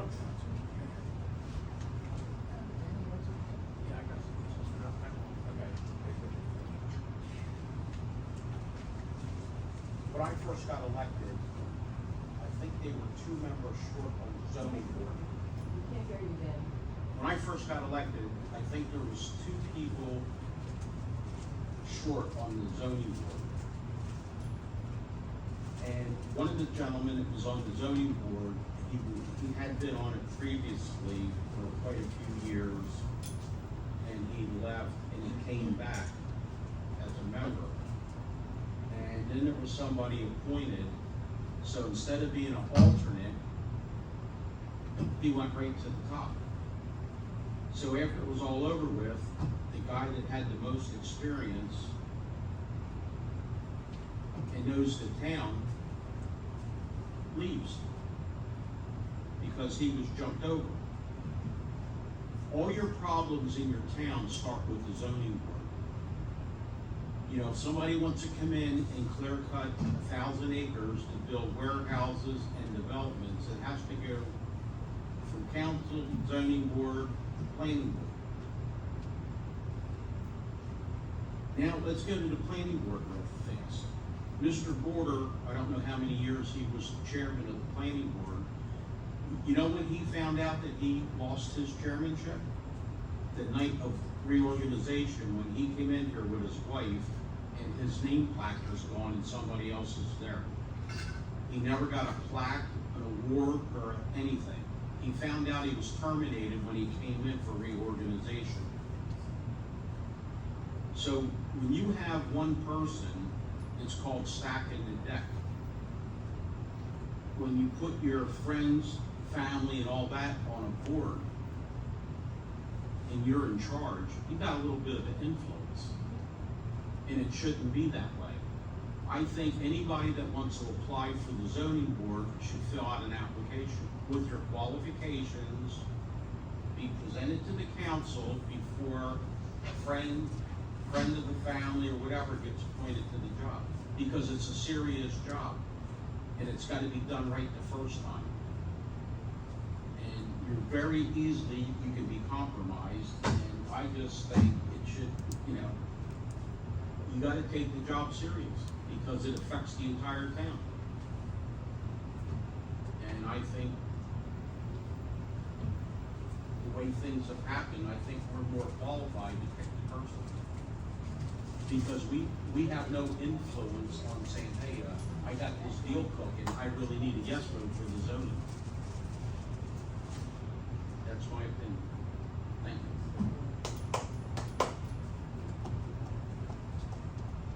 Motion? Make a motion to approve ordinance 21-2025.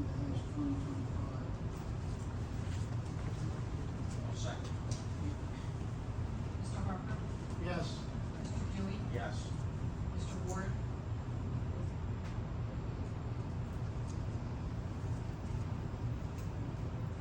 No. Mr. Doyle? Yes. Mr. Green? Yes.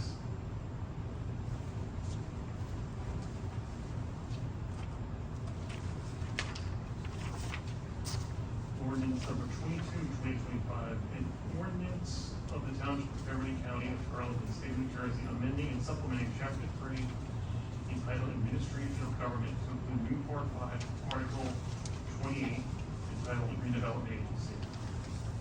Any comments?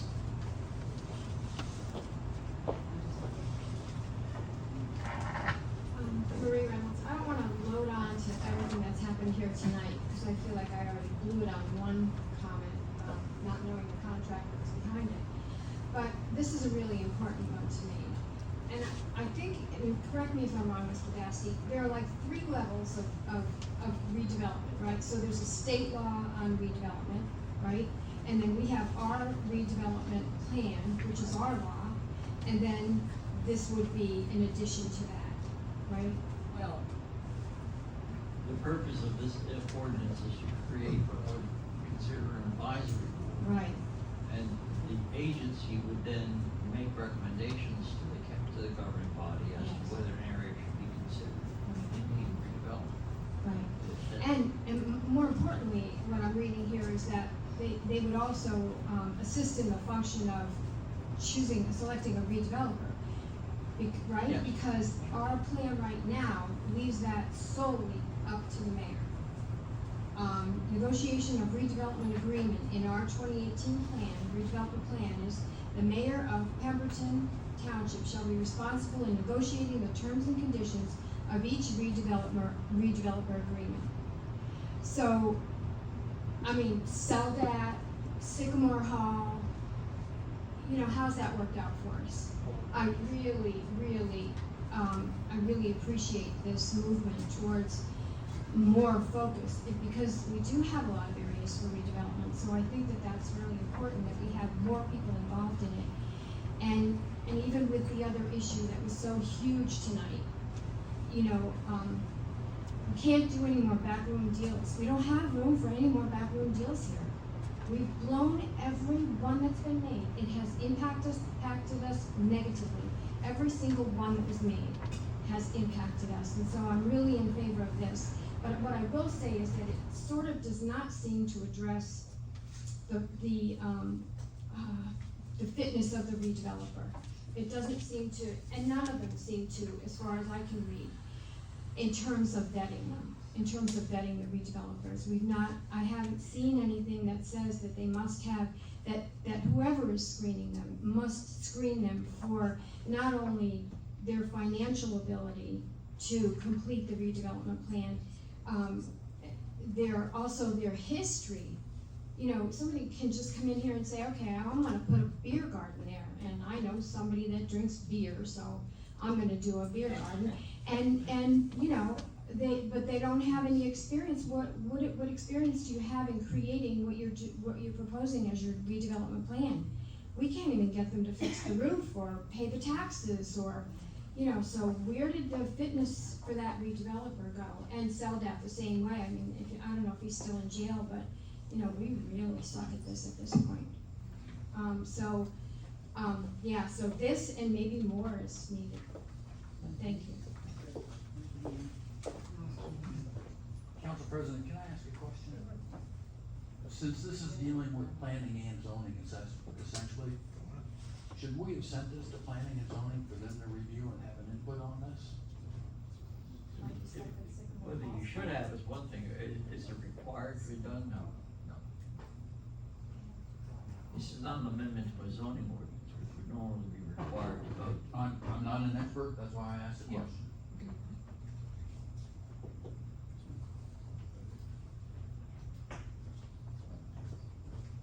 Catherine, me again. Question, it brings up the NJSA 4812A-3, in this ordinance. Prior to passing this the way we are right now, do we still fall under that as far as, the New Jersey statutes?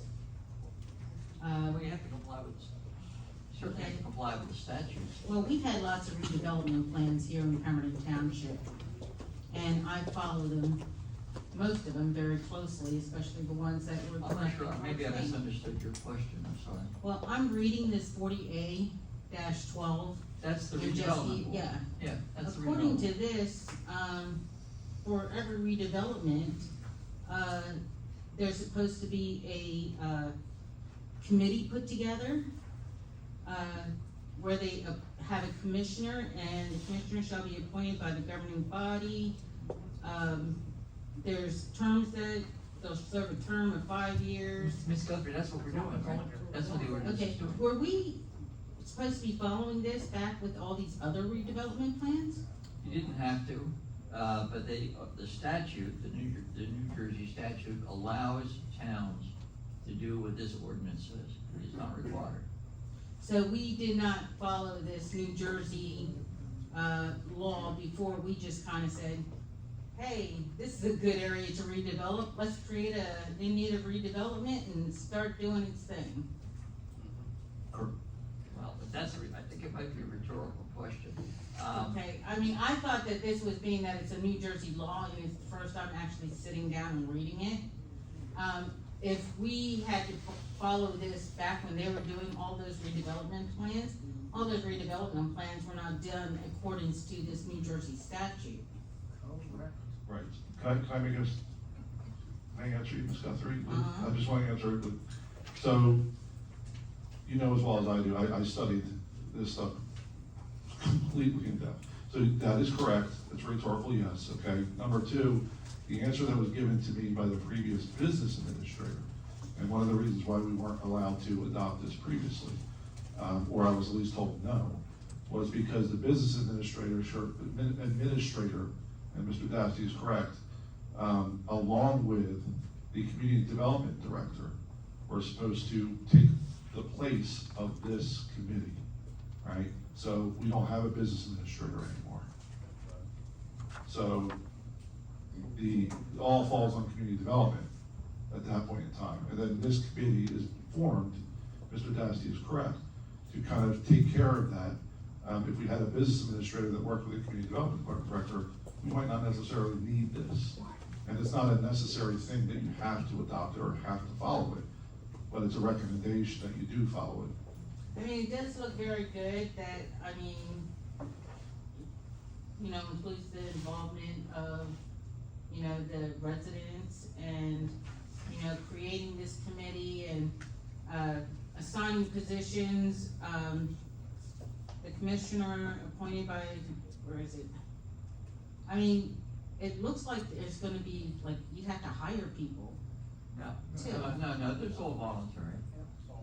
That no one gets paid for that. Is that Says what the you- agency may call upon the township attorney or may employ its own counsel and staff for such legal services as may require.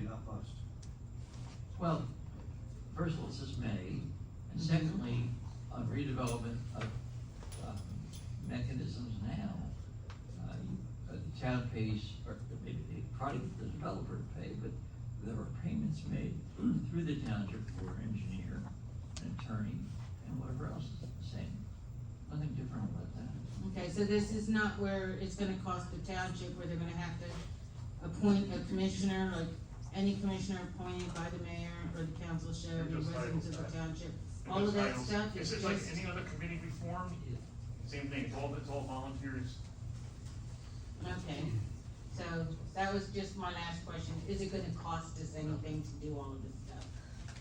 Actually, you're gonna save a lot of money, for the simple reason, the controller that we used to have was the controller, a developer, and a real estate tycoon. All wrapped in one, okay? I mean, If you saw, if you knew the deals that were made prior to us getting voted in, and I know, Jerry, you can jump in and explain. Like, everybody's really up on this shopping center, which I hope it gets done. But if you knew the facts in the background of how much money that we have invested in that property and what our head guy sold the property for, your head would spin off your shoulders. yeah, I kinda heard the numbers and it's, even when it comes to the Right? yellow bag, But, you know, it's and not. I told him to his face, I said, you should get out of the real estate business, cause you don't have a clue what you're doing. But the damage has already been done, there's nothing, you know, you cannot unring a bell.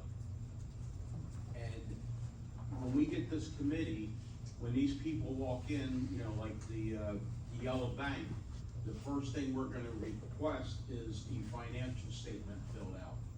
We're gonna know who they are, what they owe, how much money they got before we even waste our time dealing with them. That deal should have never been done. We sold it for the exact same price that we borrowed the money for 10 years prior, $250,000, paid interest on it for 8 or 9 years and sold it for the same price. This is the deals that the prior people in this building did. I mean, I do They think had this no is. business even getting involved in real estate. Danny, I do think this is a good thing. I was just reading that New Jersey law, and like even in there, it's kind of misleading because it says the agency shall select a chairman and a vice chairman from amongst the commissioners, and it shall employ an executive director who shall be its secretary. So, you know, when you hear the word employ, it makes it sound like, oh geez, are we gonna have to hire and pay someone to be part of this I mean, committee? the planning board has a secretary, the zoning board has a secretary, I suspect, just like a lot of towns, it's probably an employee here who gets paid a stipend to go to the meetings and type up the minutes. I don't know specifically, but I would just give it some time. Mr. Council, I could write a book. Councilman Dewey's correct about a lot of the agreements that have been signed And most of them in were this verbal. town over the last 10 years. And I kinda understand all of that too, and it is kinda nauseating, like, even what I've seen happen in Birmingham. But, I mean, it sounds good, it sounds like it even incorporates the residents as far as in its decision Very much making. So, I just know that we can't afford to hire any more, like, people to come in and pay thousands of dollars to, just make decisions for the people. Patty, if the right people were in office, you wouldn't be staring at a warehouse going to your house. I understand that completely, Mr. Daly. Another lost farm. You have a motion? Jump up fast. Hello, James Boland, I got some comments on this one. I'm definitely getting the impression tonight that the impetus behind this is to get rid of the backroom deals, or at least try to float the backroom deals. Exactly. And of course, I agree with that. I definitely, spoke out a lot during the previous administration against a lot of the things that were being done that were just wrong. But the thing is, while I do get that impression here tonight, I didn't exactly get that same impression when I read this. And what I did was, when I did read it, I wrote down some things that I thought maybe could be clarified in this. Because tying it to what I had said earlier and what other residents had said tonight, we understand the intent right now with everyone who's currently here and in the decision making. But the people who make the decisions in the future might not interpret it the same way. So what I wrote down are questions like how many members would be on this agency? I know the number in the ordinance. Okay, all right, so I apologize for if I did miss that. Another thing that I saw in there, and while I do understand tonight that we are talking about volunteers, right, right. It does talk about a budget, and so what I didn't see was, could that budget be misused for property acquisition? This is an This is advisory, nasty. this is an advisory group, making decisions about adopting agreements, spending money, that would all be by the, as it is now, it would may be made by the elected officials of the council. Right, and I do understand that now. Oh,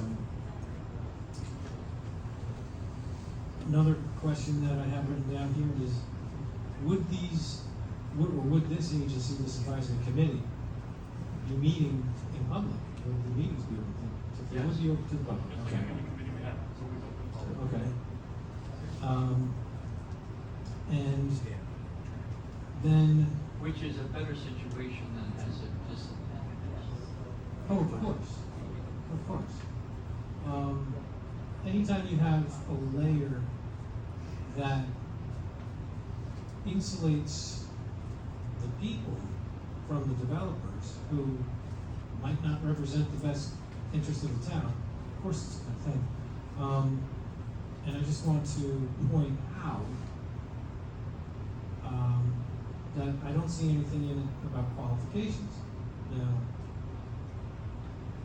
I don't know what the qualifications would be for members of this committee, but, the subject of qualifications did come up. So I'm just gonna ask council that you do think about these things. And while there are some things that I'm sure I missed, some of the questions I came up with are probably answered in this ordinance as I read it quickly and missed those answers. Any of the answers that I did get tonight, that the other members of the public did get tonight, if any of those answers are not in the ordinance, I'm going to suggest that they somehow be put into the ordinance, because I think they should be preserved for posterity. So that like I said earlier, any of the decision makers of the future would not have any chance to misuse this. And you had a question, or you mentioned something about qualifications. Yes. There are no qualification requiremets in the statute for this, or in any for the zoning board, Correct. or the planning board, Volunteers. or the health, or et cetera, et cetera. I think that in all those circumstances,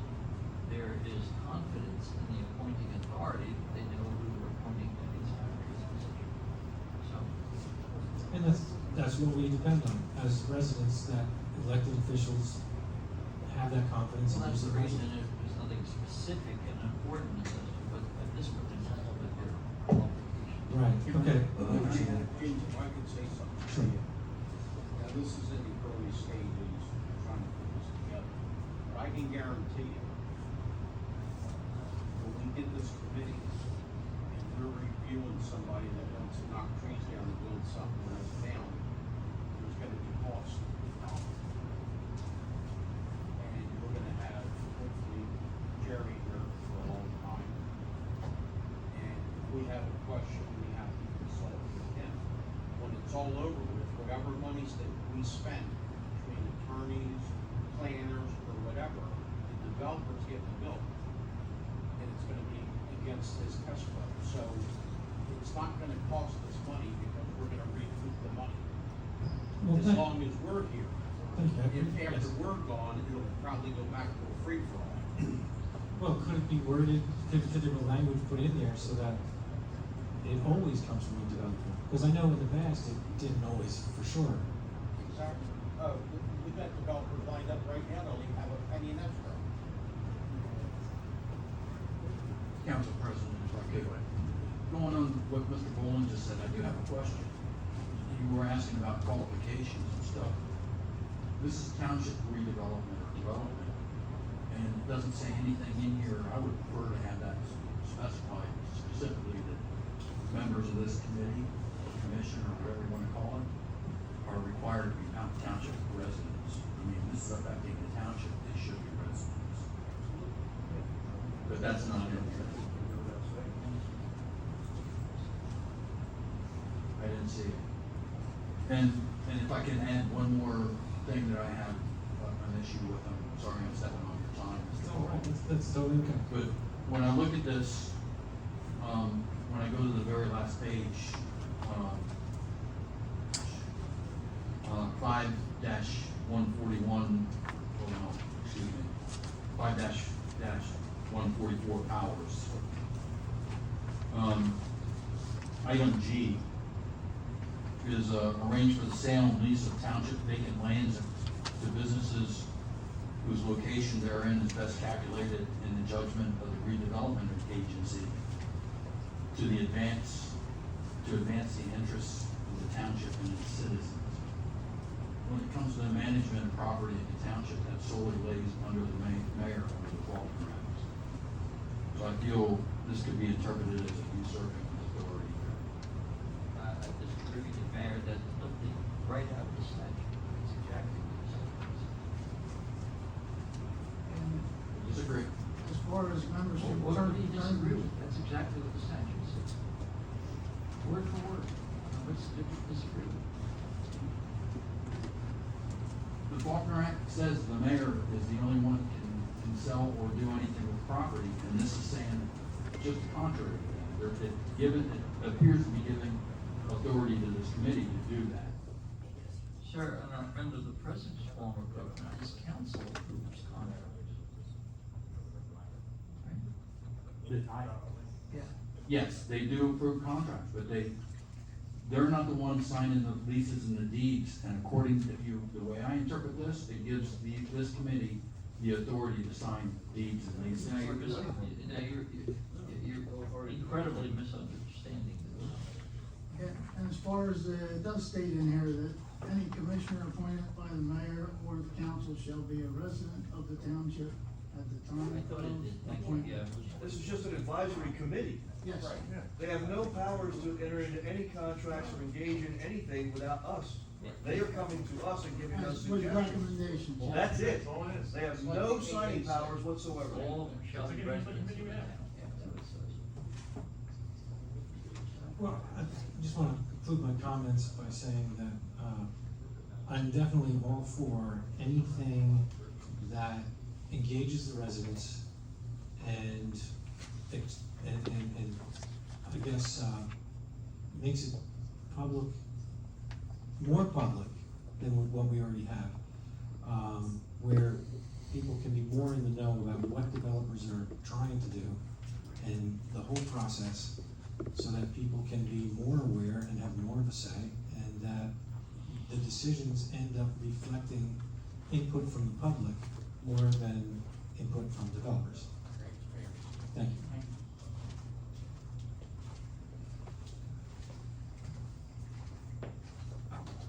Make a motion to approve ordinance number 22, 2025. I'll second. Mr. Ward? Yes. Mr. Dewey? Yes. Mr. Harper? Yes. Mr. Doyle? Absolutely, yes. Mr. Bean? Yes.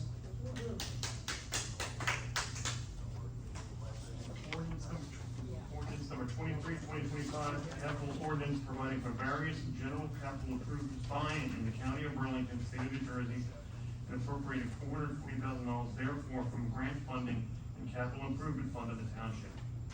Public comments?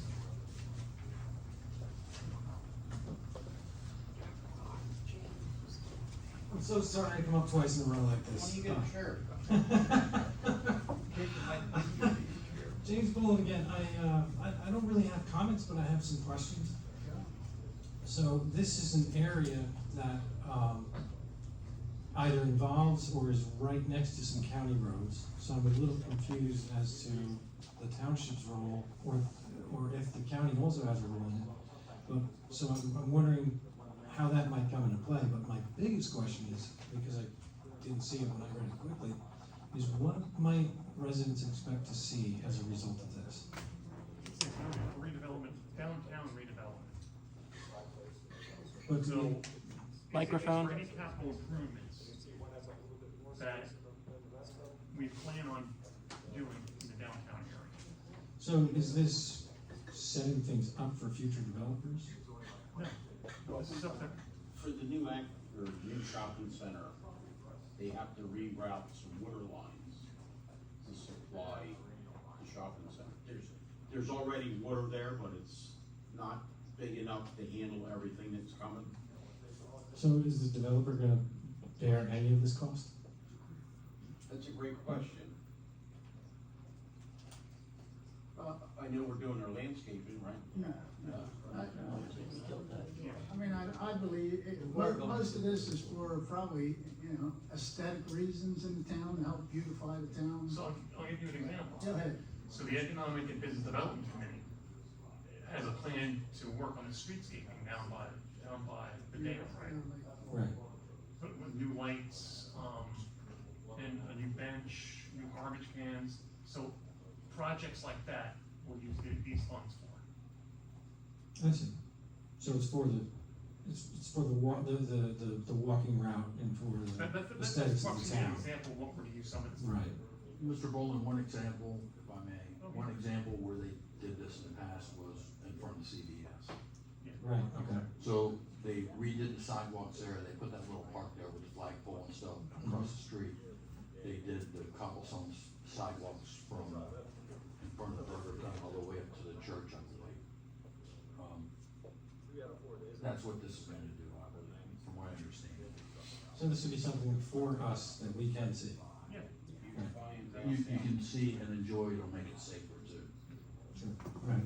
James, for everybody's Yes. reference, not to cut, so if you wanted to even see something, which I hope that this grant, whoever's giving out this grant takes a look at, 2019, the Complete Streets Program for Pemberton Township, which is on the website, lays out what the drafts and drawings were perceived to be, and hopefully that money is used to do those projects, what I'm sure it is, so. Thank you very much. You're welcome. Come to the next Economic and Business Development Committee meeting, and then you can speak to Marie and the rest of the committee, and they can explain what their ideas are. Would that be on the township calendar? It is, it's on the township website. Right. On the calendar that's on the website though? No, it's not the calendar. Because But I'm very there is calendar oriented. There is a, on the page, if you look under organizations, you'll find it. Okay. I think it's the second Wednesday? Second Wednesday, 5 p.m. Second Wednesday, 5 p.m. Thank you very much. Motion. Make a motion to approve ordinance 23-2025. One second. Mr. Harper? Yes.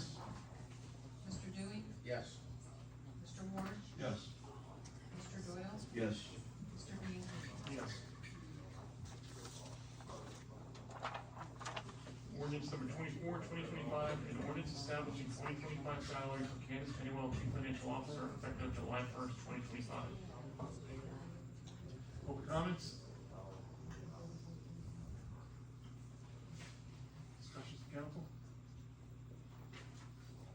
Motion? Make a motion to approve 24-2025. I'll second. Mr. Harper? Yes. Mr. Doyle? Yes. Mr. Ward? Yes. Mr. Dewey? Yes. Mr. Bianchini? Yes. All right. Ordinances for introduction. Ordinance number 25, 2025, an ordinance establishing 2025 salaries and wages for certain employees of the Township of Pemberton effective January 1st, 2025.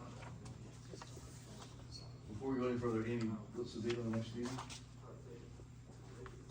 September 3rd. Third is the first. Third. Thank you. September 3rd. With motion? Make a motion to approve ordinance, or introduce ordinance 2025-2025 to be second reading September 3rd. Second. Mr. Harper? Yes. Mr. Dewey? Yes. Mr. Ward? Yes. Mr. Doyle? Yes. Mr. Bianchini? Yes. Ordinance number 26, 2025, bond ordinance providing for various 2025 water utility improvements by and in the Township of Pemberton in the County of Burlington, State of New Jersey, appropriating $1,991,980.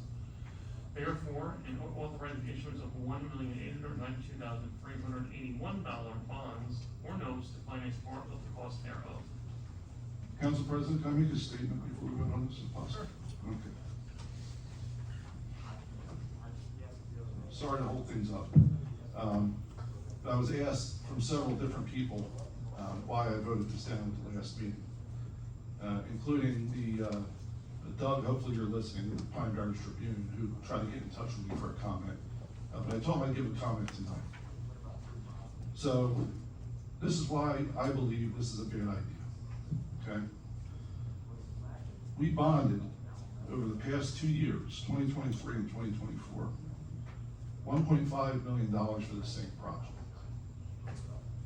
I voted no both times, and I was complimented by my vote by other members of council. Council was told at that point in time, in 2024, that the 1.5 would be enough for the project. So I asked questions about this, and stated that those questions on October 11th of 2024 to our acting clerk at the time. And these were the questions I had asked. Why did ARH receive $522,000 from the total, which was almost 40% of the funding? The second question I asked was that funding included almost $10,000 for 6 well tests at Helmut Fort Middle School over a period of 1 year. Now, when our taxes went up by 9% every year, are we going to get that money back? I highly doubt it. Okay. Funding was also included $11,000 worth of test well development of an unspecified site 5 times over the same year. Now, thanks to Mr. Dasty, we're going to get that money back because those are the test wells on the K-Hop Union project. I asked the acting administrator last October and the mayor for an explanation. So I'm going to ask again. Those 3 questions, can you please answer? Can you email them to me so I can go through mine and just get the answers? All right, no problem. So what I'll do is, just so if everybody wants to see it, here's the email from the clerk. I'll have it after the meeting that I asked for, which is dated October 11th, 2024. Through an email from ARH, the total completed project is going to be about $3 million on the west side of town, which looks like a majority of the cost will be funded through something, Pineland something or other. My question is, again, What's the real end goal of the project? And we all know what it is. And if you don't, I'm gonna throw my 2 cents in right now. Also, why isn't funding for water being invested into other communities in our township that are complaining about the water quality? We've had several different complaints from people around Mirror Lake this year.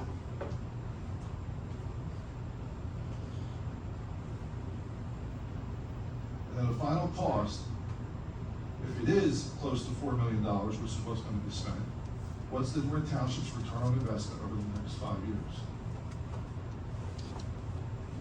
We know that $4 million isn't going to be close to the end of this project. As I stated last year in October, the cost will probably come out to more than double when it's all said and done for the west side of town. Just to bring enough water pressure around to the intersection of Route 530 and Hanover Street in order to potentially meter into the borough to provide additional water to the property that's being developed over on North Pemberton Road. And I can tell you right now, I'm not going to say who I spoke to, but the township's going to waste probably close to $4 million because the borough people that I've talked to said that that will never, ever happen. And I tend to believe them because with a town of only about 937 people, okay, their area doesn't change all that much. 10 years, 10 years, and 10 years. However, the deal was made with the developer. I said it was a bad one before. We took 20 years. We gave the borough, basically giving the borough 20 years before we could even sit there and renegotiate a contract, or they can negotiate a contract. They get the water, they get the cost for 20 years. We're all going to be gone probably, knock on wood, in the next 20 years. So this is why I'm voting no, again, on this project. And there was a comment made, I will state at the last meeting, I am looking out for the community on all edges of the township. So that's why I will be voting no again. Thank you. Josh, can I answer your question? Yes, sir. How long ago did they do the water in your development? That was our first year, Danny, 2023. Okay, and that's completed. No, it's not completed yet. I mean, the water lines are in. No, not all of them. No? No. Have they blacktopped your road yet? No, and I quite honestly don't care about the blacktop of the road. They just started Hughes, and they finished Hughes this week. But that's blacktop, right? That's not water improvements, that's blacktop. Yeah, but I'm talking about you're living on a mud road now. Pretty much, for the most part. So my question, Jack, is, I'm gonna argue that fact. I drove down, Let's argue. the Councilman's Road a couple days ago, and granted, it's not a pristine road, because they did dig it up. They filled in where the holes were, and then they put asphalt over that. No, they did not on the close side of Kaczynski, they didn't. They didn't top that yet. When I was over there, it looked like it was, both sides were tops. I'll take a picture and I'll text it to you tomorrow on my way to work. Okay? see, my question is, that was a smoke and mirrors deal with one of our former employees saying, because I asked, why would you go with development where everybody has well water and run city water? 55% of the west end of town is on well. Yes. And the question was, oh, we want to supply water. That wasn't the answer, because he had already made a deal with the developer at Greenberg Farm, and they had to go through Rocktow, so they were gonna make everybody hook into city water, which we stopped. And how many times did we vote no on that before he conceded and said, oh, we're not gonna charge anybody? But my question is, all the roads that they tore up in Rocktow Village to put that water line in, those roads should have been repaved the minute they were done, and they're still not paved. And we still don't have stormwater management in that area, which has curbs. Yeah. Put the cart in front of the horse again. And it was a smoke and mirror deal to get water to Greenberg's. And it just drive you crazy the way that we do stuff in this town. When they tore the residents' roads up, they should have been repaid the minute the site was laid. It will cost everybody $8 million by the time this water project is done, and all you're gonna get out of it is more sprawl. So Birmingham wants more sprawl, if Route 38 wants more sprawl, or 530, or whatever you wanna call it, or if you want more sprawl on North Pemberton Road, by all means.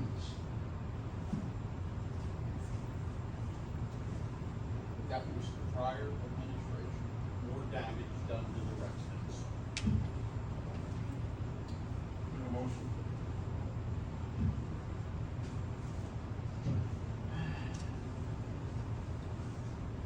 Make a motion to approve, to introduce 26-2025 for the second reading to be September 3rd. I'll second. Mr. Harper? Yes. Mr. Bianchini? Yes. Mr. Dewey? Yes. Mr. Ward? No. Mr. Doyle? Yes. We won't get roads done. Okay, ordinance number 27, 2025. An ordinance of the Township of Pemberton, County of Burlington, State of New Jersey, amending chapter 62, affordable housing.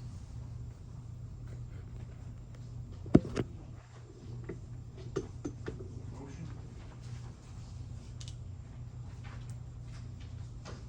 Does this have to go to the plan? This is an ordinance that's. It's been to the planning board the first time already, right? Oh, I don't know, but this is the first time it's been, it will go to the planning board. This Okay, is the so site what plan. kind of data we gonna have to look for on that? You know, The planning board already meant this one, but like the second reading, it's in the reading. No, 17th is the second one. What do you, what do you think by that? I don't know. I think they have one later this month. I could be wrong, but I think the second one this month is Yeah. yes. Oh, was it? Yes, sir, I believe. Make a motion to introduce ordinance 27-2025 for the second reading to be 9/17. I'll second that.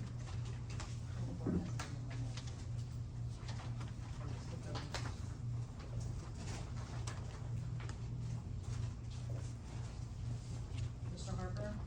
Yes. Mr. Doyle? Yes. Mr. Ward? Yes. Mr. Dewey? Yes. Mr. Bianchini? Yes. New business, purchases over 3,000.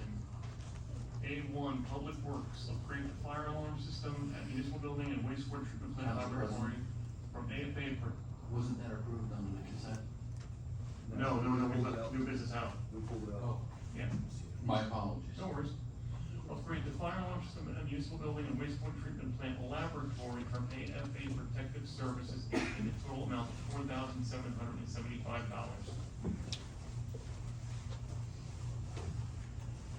Not if I may. Go ahead. Isn't this the fire alarm system for the heavyway in Birmingham? The sewer system, yes. Right, that failed 2 years ago and we're just getting around to getting it taken care of? I didn't know that 2 years ago. And we're just getting around to it.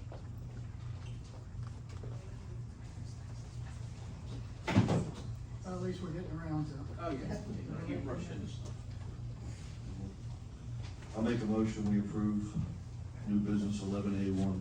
I'll second. Mr. Doyle? Yes. Mr. Ward? Yes. Mr. Dewey? Yes. Mr. Harper? Yes. Mr. Bianchini? Yes. New business A2, police ammunition from Eagle Point Gun Shop in the total amount of $12,000. I'll make a motion, we approve 11A2. I'll second. Mr. Doyle? Yes. Mr. Dewey? Yeah. Mr. Harper? Yes. Mr. Ward? Yes. Mr. Bianchini? Yes. 12, approval by council required for payment of vouchers 2025. Question, discussion?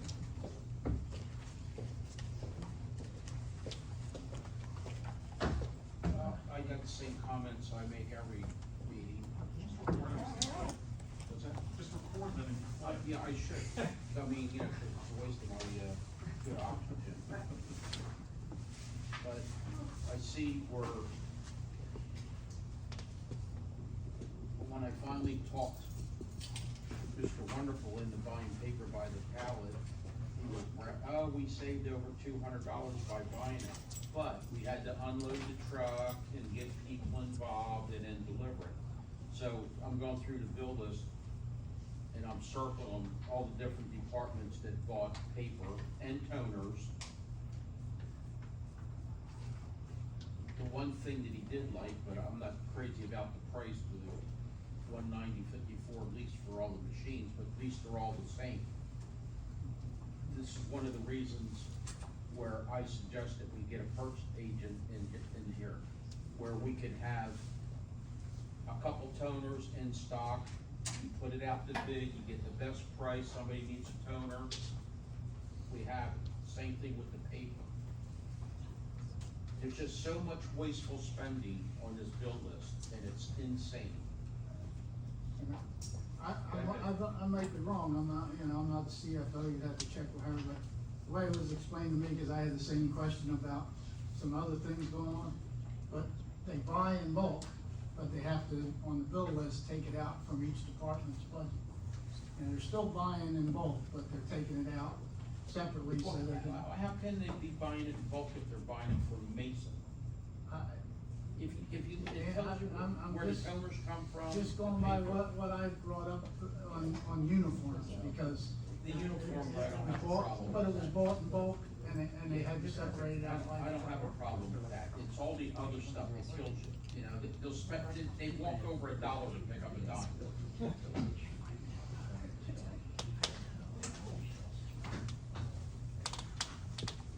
It's insane the purchasing here. And I don't see anything in the future that's gonna correct it unless we do the job right and get the right person in here to do the volume. Somebody that's responsible. I need a motion. Make a motion to approve the bill list. I'll second. Mr. Harper, Yes? Mr. Ward, Yes. Mr. Doyle, Yes. Mr. Dewey, Yes. Mr. Bianchi. Yes.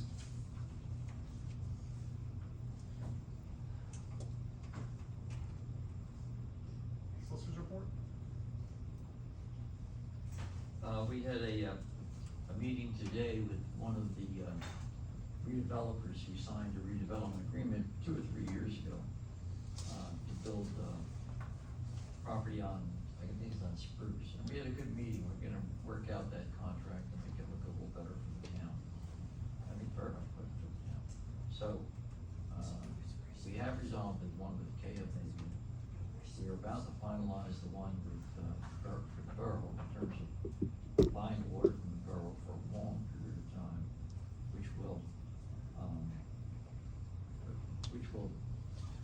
allow the town not to have to put in another well or just pay for those capital improvements. So that, I think that's gonna be good for us. This one on Spruce Street is working out also. And, we've been in negotiations with the, attorney for, who had another redeveloper who,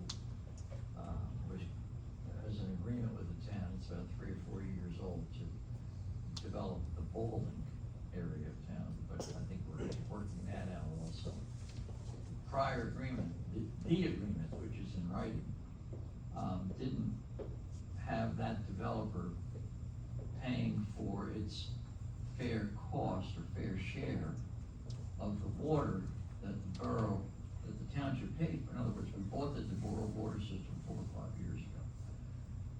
We had to pay a little less than $200,000 to run a water line to the beginning of that development. Well, we've negotiated with that developer that he should pay his fair share of those costs, because we paid to bring the water to him, and he should have to pay it on a fair basis. So that's gonna happen now, that didn't happen before. So those are some of the things we're working on that I think that, we've got some good results. Thank you. Mayor? I just wanna thank council for the consent on the new recreation director. I do believe that that is gonna be a nice addition to the Pemberton family. What's the start date? You know, he asked me that in the hallway, and I told him I assumed he's gonna wanna give his employer a 2-week notice. So today's the 20th, the 2 weeks will be the 3rd. So he said he would be here on the 4th of September. And, that's about all I have, thank you. Josh, you wanna start? Just like to thank everybody for coming out and sharing your thoughts and your ideas behind questions that are brought to our attention. Hope everybody has a good evening. I won't hold us up. Hope to see everybody next time. Thank you. It's only been 8 months, but tonight was the hardest night for me. There was 14 or 15 reasons to say no to him. I elected to go with 26,000 reasons to say yes. I hope I'm right. Have a good night, everybody.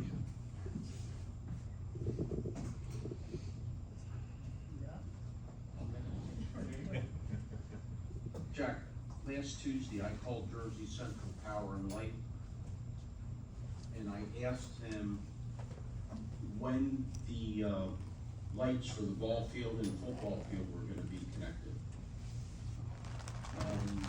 As of Tuesday, they told me that they have no work order opened on the lights. Now, in 2 weeks, they're gonna be installed for a year. So my question is, and it basically comes down to ARH again, I'm sure they got paid for doing what they were supposed to do, but somebody dropped the ball. I know it's a grant, and we don't get all the grant money till the job gets done.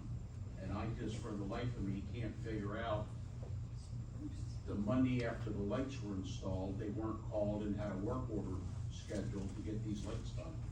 I had asked after they put them in because it looked like the lights weren't focused where they needed to be focused on.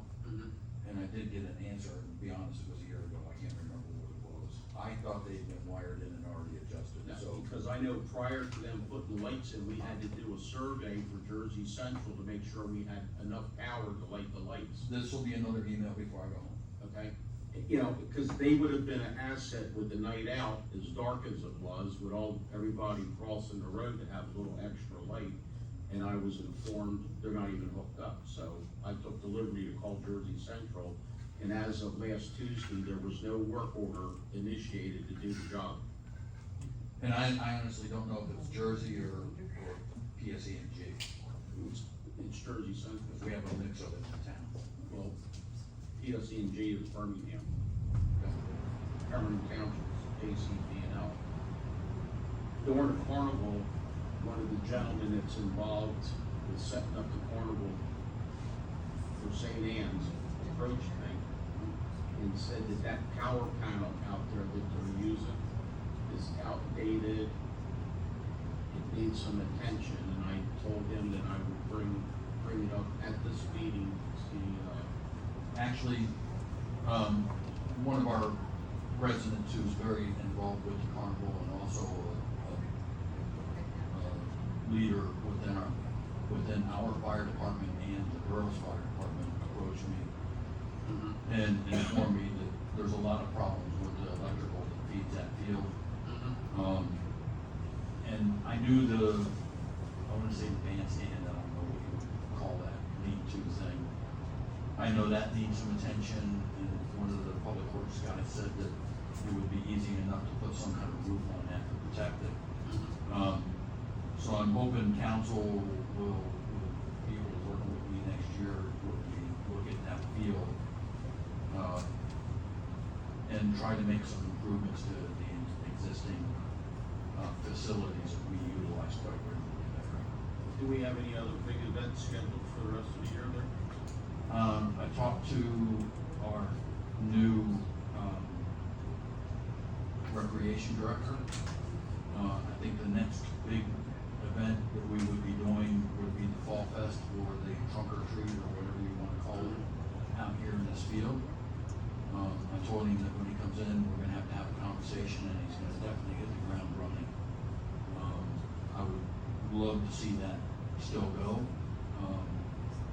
but he's gonna have a learning curve behind him, so it's gonna be a team effort. Okay.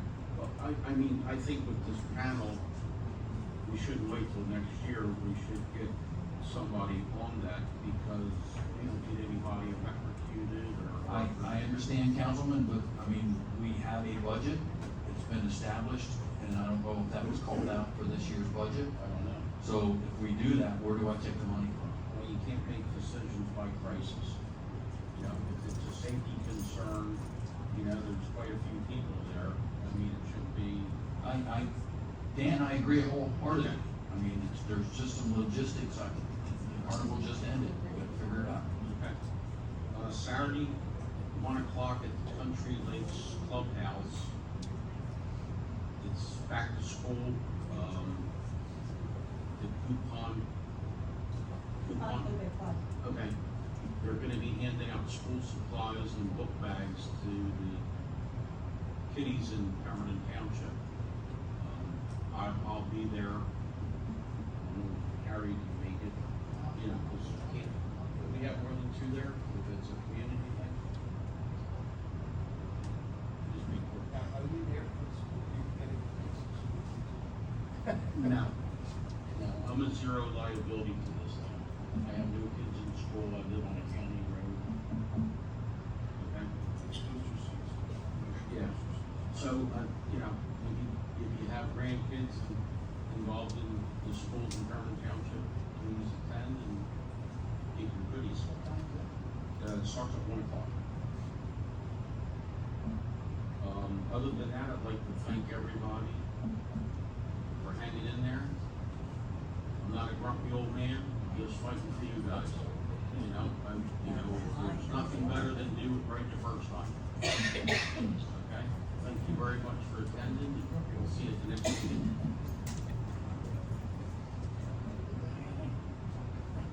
Okay, I'd like to thank everybody for coming out. I mean, you know, we've done a lot of good work in this town, and I have to give it to Jack when it's due.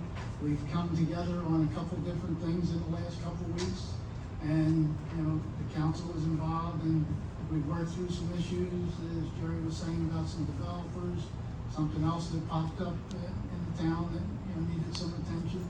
And when we all work together, things work well.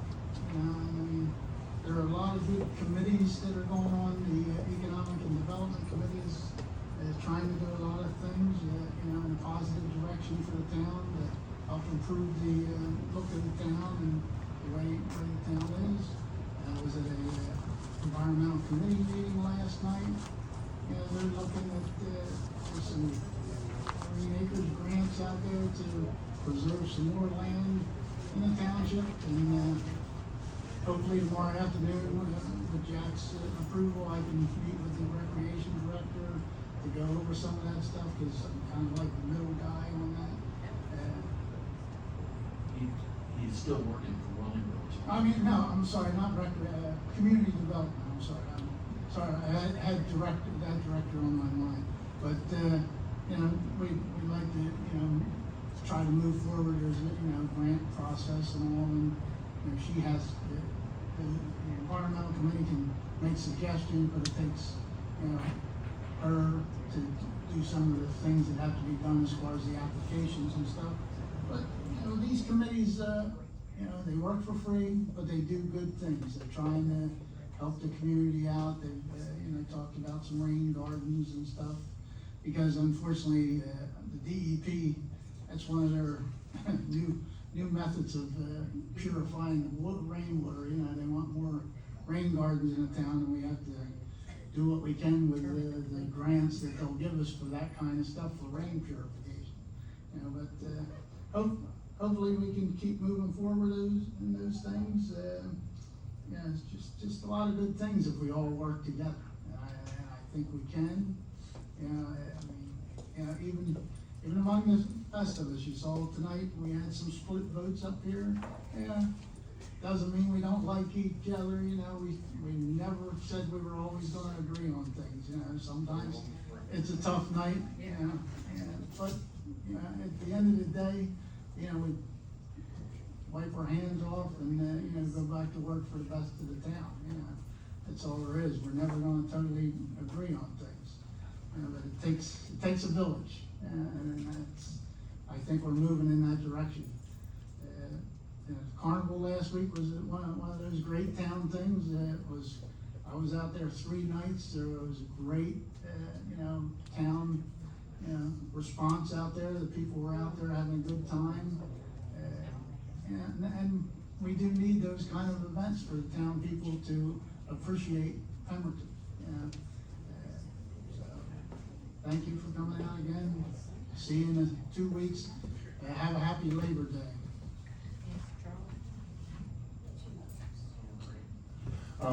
You know, as Councilman Harper said, we have a lot of committees. Their meeting times and places are all located on the Township webpage. I'm asking the residents, if you're interested in getting involved, go to the Township webpage, pick a committee and sit in on a meeting and see if you like it.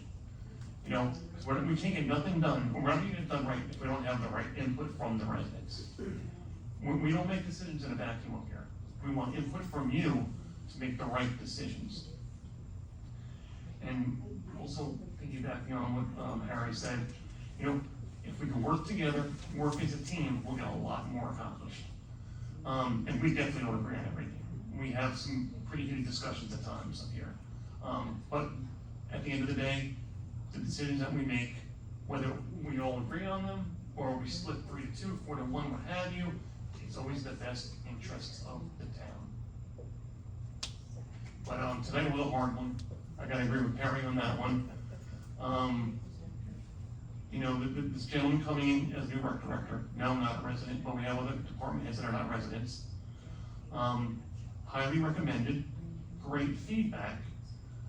Did they come in at a premium? Probably a little too high, but our hands are tied. We need a rec director. And without a rec director, or nobody in the rec department, or manage the senior center. So what the mayor said, and I've been a very vocal critic of this man, and people know that. But without people in that department, things are gonna have to be cut. He wasn't lying, he wasn't making it up, he wasn't being vindictive about it, that's just a fact. There's nobody in there, we need somebody. I just hope that Mr. Brunson knows the size of the shoes that he has to fill. They are huge. And I wish him all the best, I look forward to working with him.